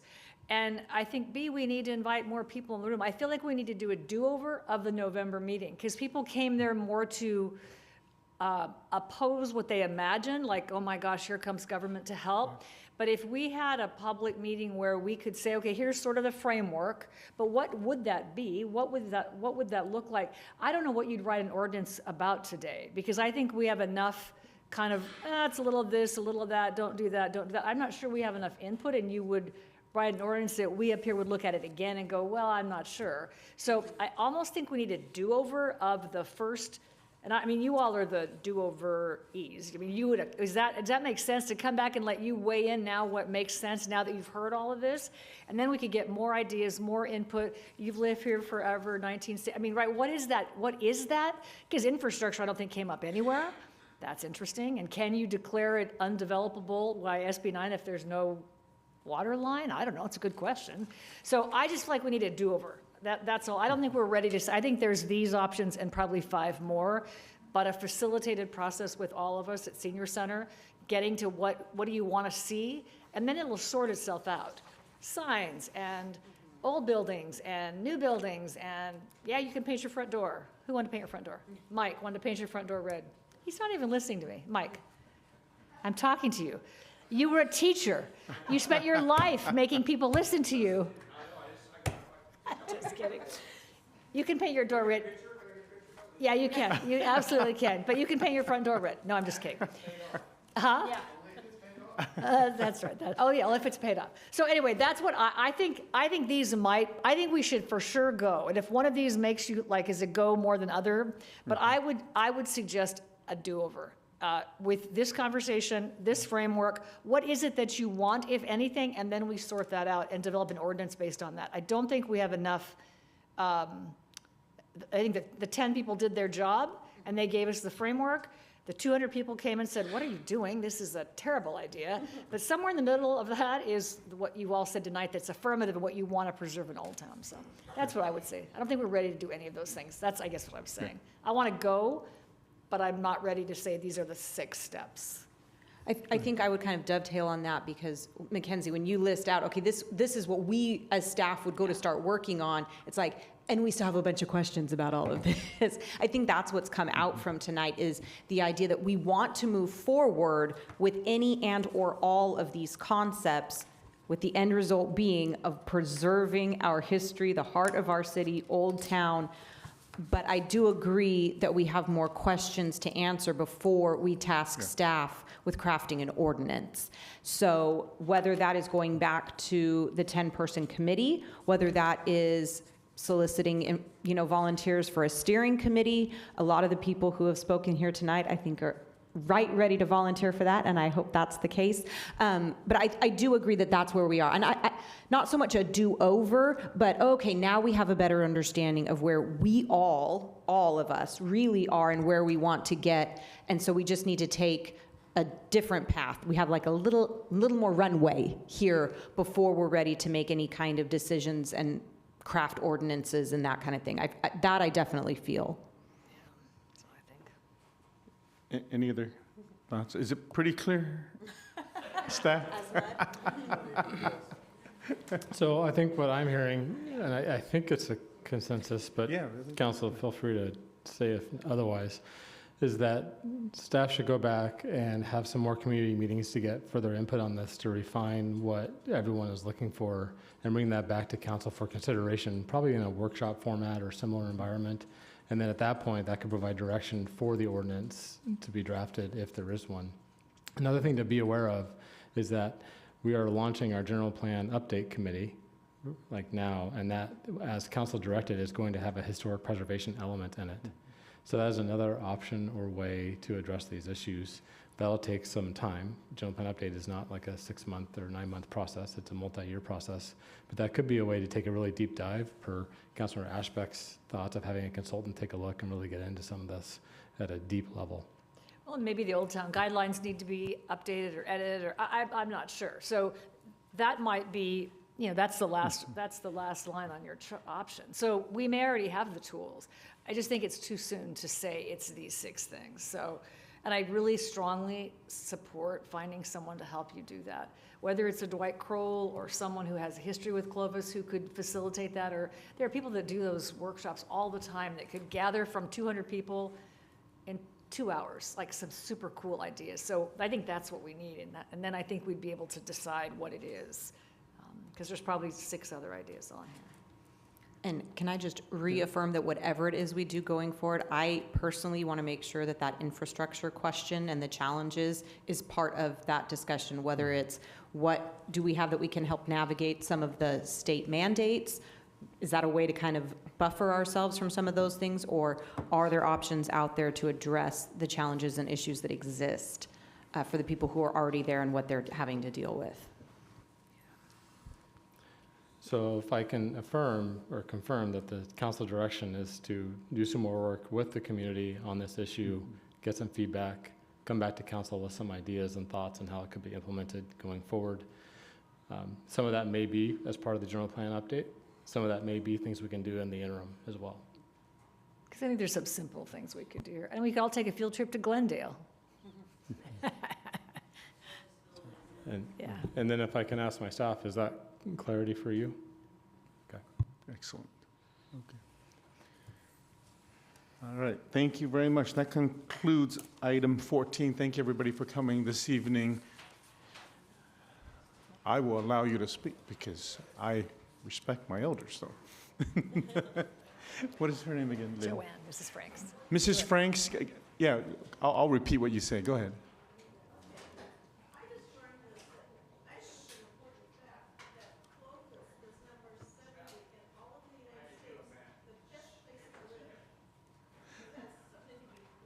Absolutely. Yes.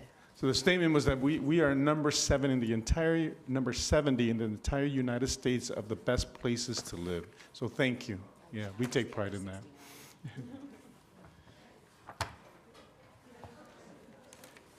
Thank you very much, everyone. We're going to go ahead now and move to our city manager comments. Andy? Yes, thank you, Mayor. So there's a few events I wanted to highlight. Next Saturday is the Fast and Furious. It's a fundraiser for our Miss Winkles event, so come on out. The Community Easter Luncheon is on Sunday, so a very popular event, and I love the tagline, "There's no reason to be alone." So if you need a place to be, please come to our senior center this Sunday. And let me go back. I have one more thing. Andy, can you, on this, are there ways that we could help? Could we volunteer? They do take volunteers, but the volunteer spots go fast. I have found that out the hard way. Well, they've been full of Thanksgiving for the last 10 years. We'd be happy to have you. Okay. Sign me up. Okay. Yeah. If But you're I think that interested, would- reach yeah. out. We'll get you dialed in. That's nice, yeah. It's a great event.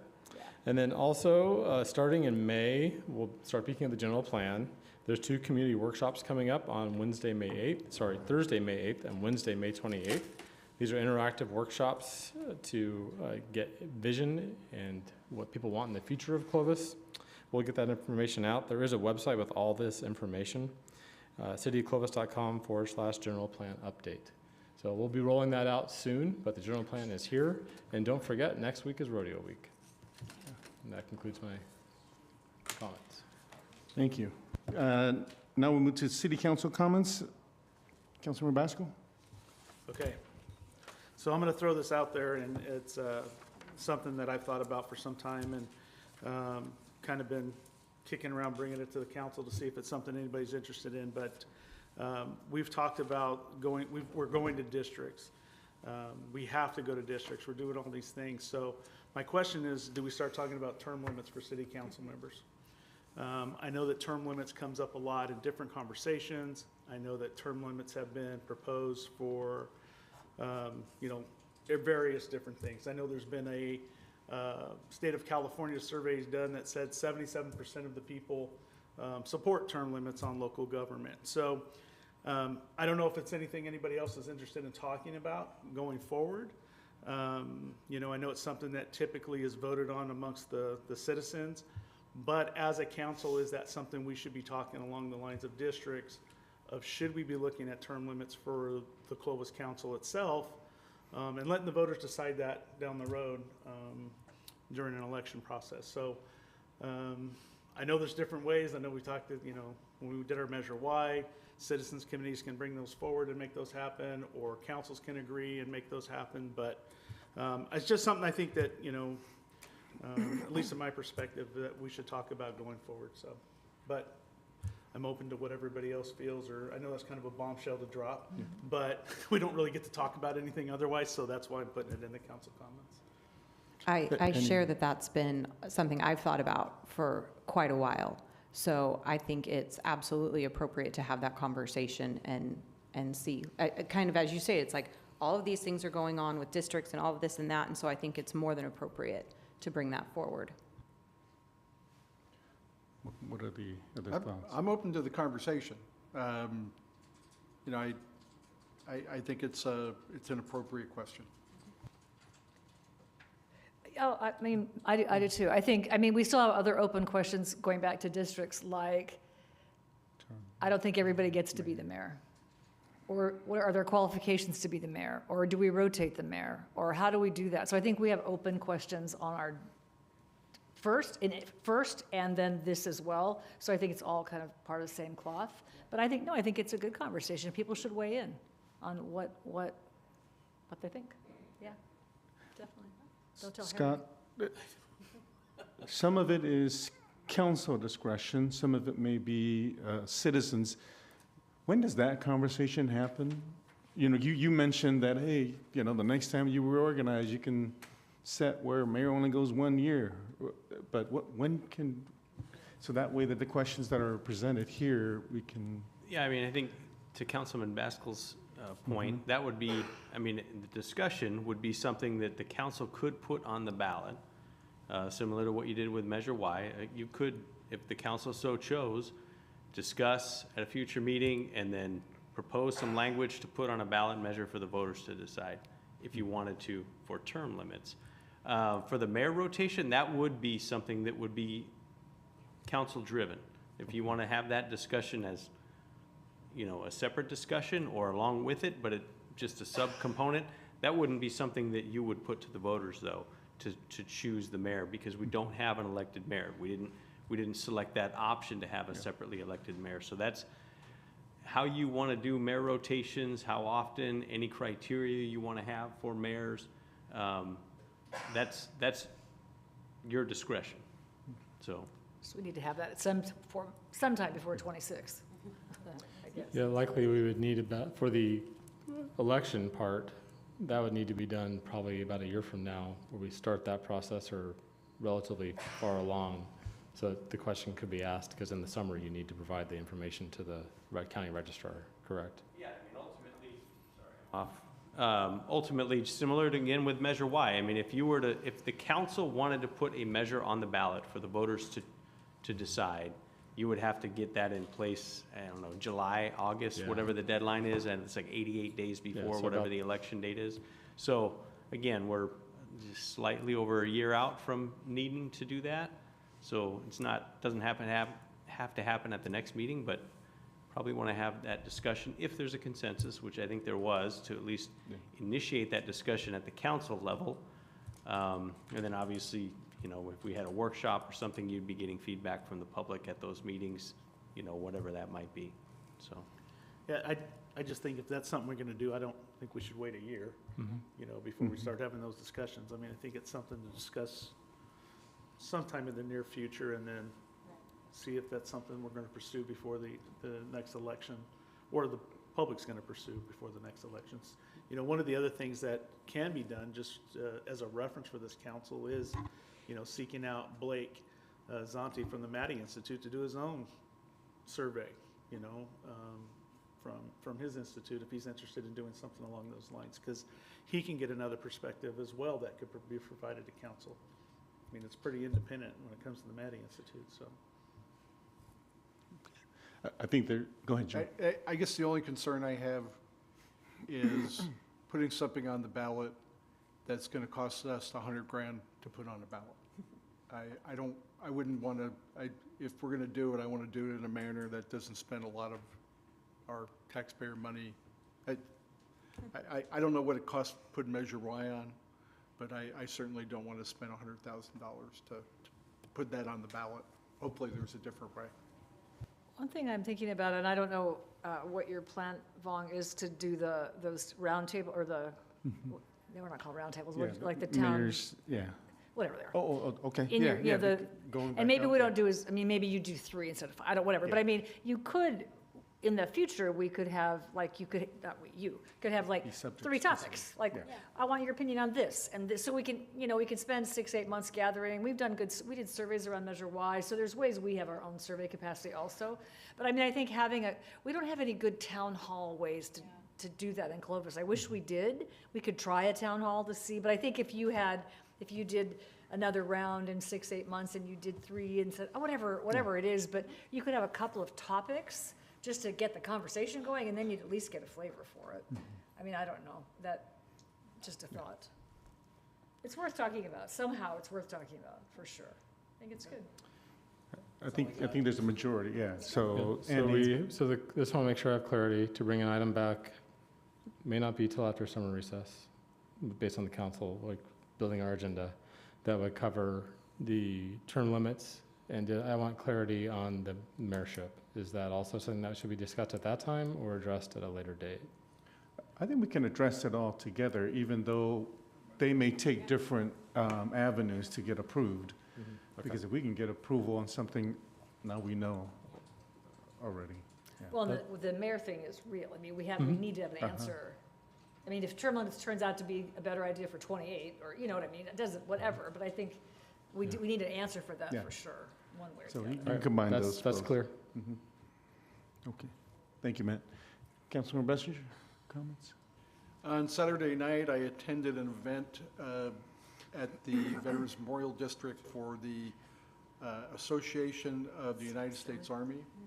They had the Western region, Oregon, Washington, Nevada, Arizona, California, met here in Clovis. At my table, there was a 3-star general and a 2-star general retired. Great group of people, spoke very highly of their time in Clovis. And I had the opportunity to officially welcome them to the city. That's all I have. Thanks for attending that, Drew. Lynn? Well, most importantly, I would like to introduce in the audience, I just saw my daughter-in-law, and I'm like, what is she doing here? So, my husband Jeff and 2 of our granddaughters, Nora and Netta Tedoni from New York, and their mom, who couldn't stand more than 10 seconds of local government and ran out. I don't know where she went. So anyway, hi. Hi. Did you bring Kevin? Darn. Okay. I had 2 items tonight. One, I appreciate this list, Andy, of the items, but I still struggle, like, I don't know, we don't ever talk about them, so I don't know quite how to engage with the list. If you want us to, I mean, are there things we should say, hey, in the next quarter, these 3 things will be done? And what I'm looking for is Peg Boss Plaza. So we announced it 1 year ago. It hasn't started. We're getting ready to have a mayor's breakfast. It's going to have an image that, or not, you're not going to have an image, but, so I mean, that's sort of languished, and I don't know how to make this work. You can call me anytime, but. You don't Peg want all Boss 5 Pla- of us calling. No, that's fine. Peg Boss Plaza is out to bid right now, I saw that. and hopefully it'll be under construction soon.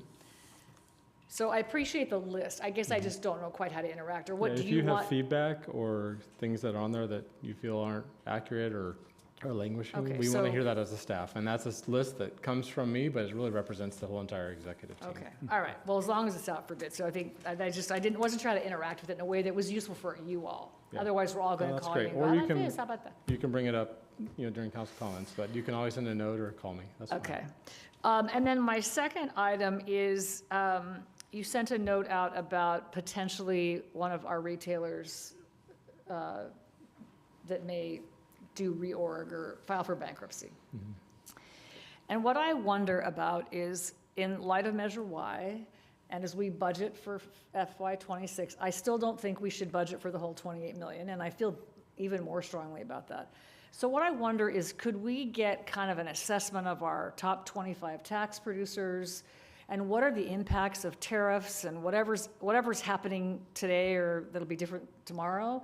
But what are we imagining the impact will be on our sales tax? Because if we lose stores like At Home or Hobby Lobby, or who can't get anything from China, or I don't know exactly, but I'd love to hear from our business community on what they imagine the impact on sales tax will be. So I don't know if it's inviting Greg and a few people from his executive committee, or Greg and 2 car dealers, or I'm not sure, but I'd like to have input before we finalize the budget on what we think our projected impact on sales tax. Because I will continue to advocate, and I will vote no on a budget that spends all $28 million. I think it's a dangerous, it's not even possible today. So I'd love to get some info from the business community on the impact of the whatever's happening and whatever's going to happen, as best anybody can predict.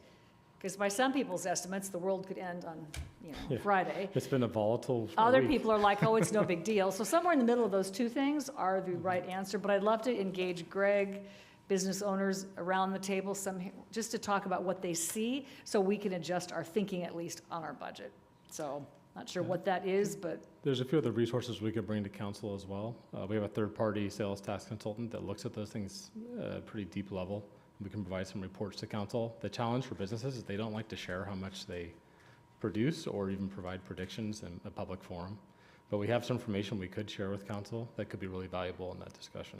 you might reach out to Greg. I mean, I bet he has business leaders that would be happy to comment on it. Car dealers, they have national projections. So I think some of it's not proprietary. I'm not looking to see what Cora's ice cream shop is going to lose, for example. But I do think that there's, I think there's some information that would be really important to the budget discussion. And I would like to ask that people agree if we can get it into the conversation somehow, so we can account for that in our budgeting.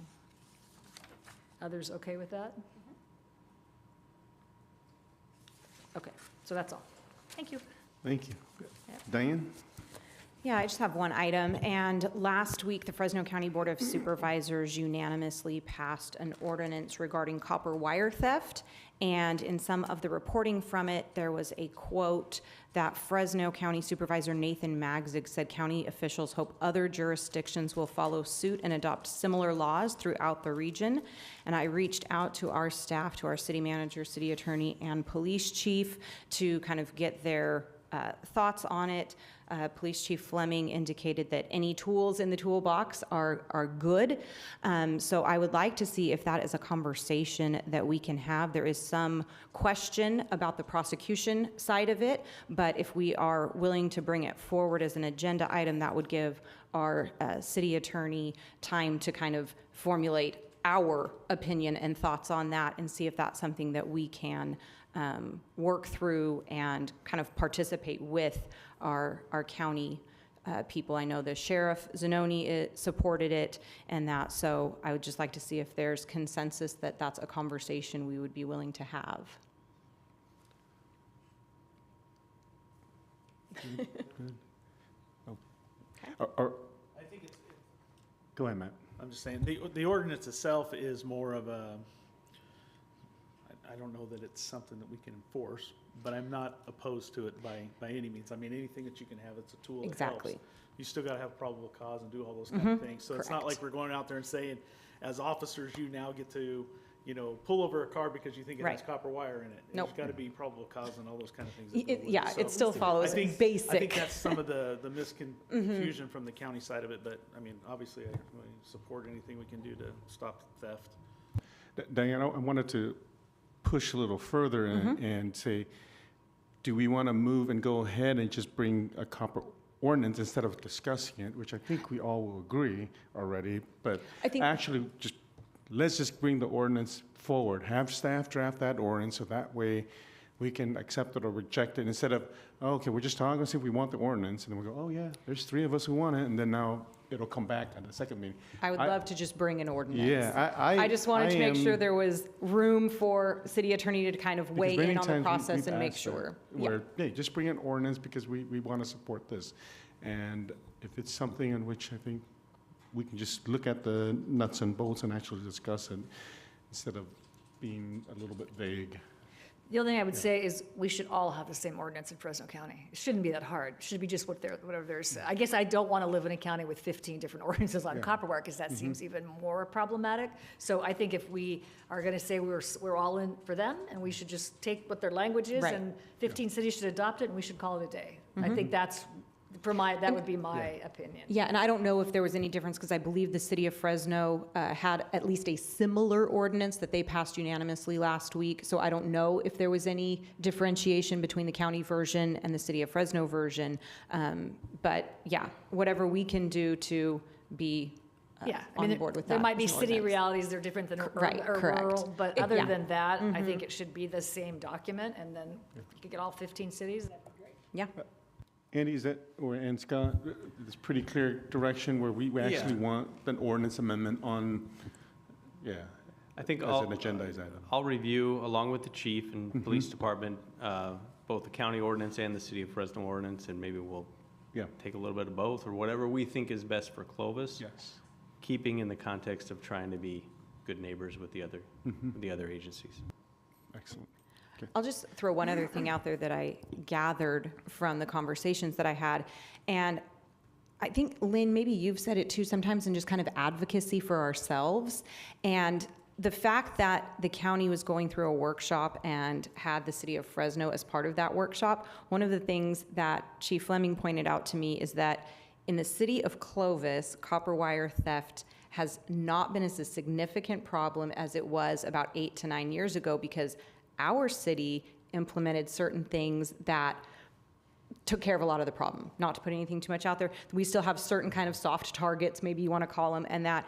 But I think anybody from the county who's listening, whenever we're having those kinds of conversations in a regional format, I think our staff in this city has done a lot of innovative things on a lot of different fronts. And the county, other areas around here, would be wise to bring us to the table and find out some of the things that have already been done by the city of Clovis. Steve White, who works, I'm sorry. I'd say Steve White, who works for the county, and that was very integral in helping us with that. There was a day when we would have joint meetings with the supervisors and the City of Fresno Council and the Clovis City Council. Now, there's 15 cities, so that could get kind of out of control. But we maybe did it twice, I can't remember, but they're not unhelpful, because there are things we share. Copper wire is copper wire, as an example. So, I mean, I don't know if that day will ever return, but there was a value in that, because there were things that we did the same. And why are we all now we're using city attorney time, and we're all doing staff time, we're all doing all that, it's the same work. So I do think that's still, that's a good example of, if we could be in the room, we could solve it faster. And that's not to say that our solutions are the same that would be useful No, in right. other jurisdictions or in, rural areas of the county, but at least if you're brainstorming to have all of the options on the table, and what's been tried and worked in certain areas can be extrapolated and used to We had one everyone's meeting benefit. here, and we had one meeting downtown, that, whatever that tall, it used to be the Del Webb, whatever that hotel, the county. And they were super interesting, and I don't think they're a terrible idea, but we've just gone away from that for probably a decade or so. Anyway. Speaks to your ambition and hopes for COG, right? And so we. Another example, why does everybody adopt that ordinance then? Yeah, and so. Why is it, I mean, those small cities can't afford it. Keep going. Okay. I wanted to report out, we went to Chloe Nail Spa, which is in the Loma Vista Marketplace. And so, the ribbon cutting for the Chloe Nail Spa. So it's just slowly coming along. And so that's nail spa. Cut my hair too. Sorry, Chloe Nail Spa and Salon. Chloe is named after the owner's daughter. So no. And so it's just great to see businesses come into that shopping center. Besides that, have you ever been to a nail salon? Never. I can't believe how busy they were. I never knew it was that. Yeah, it was crowded. Every seat was filled. I just couldn't believe it. Oh, wow. Yeah. And so I also wanted to say that we went to, and congratulations on the retirement of Sergeant Jeremy Edmondson. Andy and I were there, and so good to, always hard to see a great officer with a lot of potential retire, and so congratulations to him and his next venture. So wanted to report that, and that's all I have. And now we're going to move to closed session, and I have 2 items in closed session. I'm going to ask, see if the public would like to comment on them. One is conference with real property negotiators, and the second is conference with labor negotiators. Anyone in the public would like to comment on that before we head into closed session? Okay, seeing none, we're going to close that. And anything to report out, Scott? We are not going to request any action on either item, so there'll be no action taken to report out, but we can reconvene after the closed session. All right. And with that, we're adjourned to closed session. And Jeff, why don't you bring the grandchildren up here and let's take an official photo? Yeah. Oh, yeah,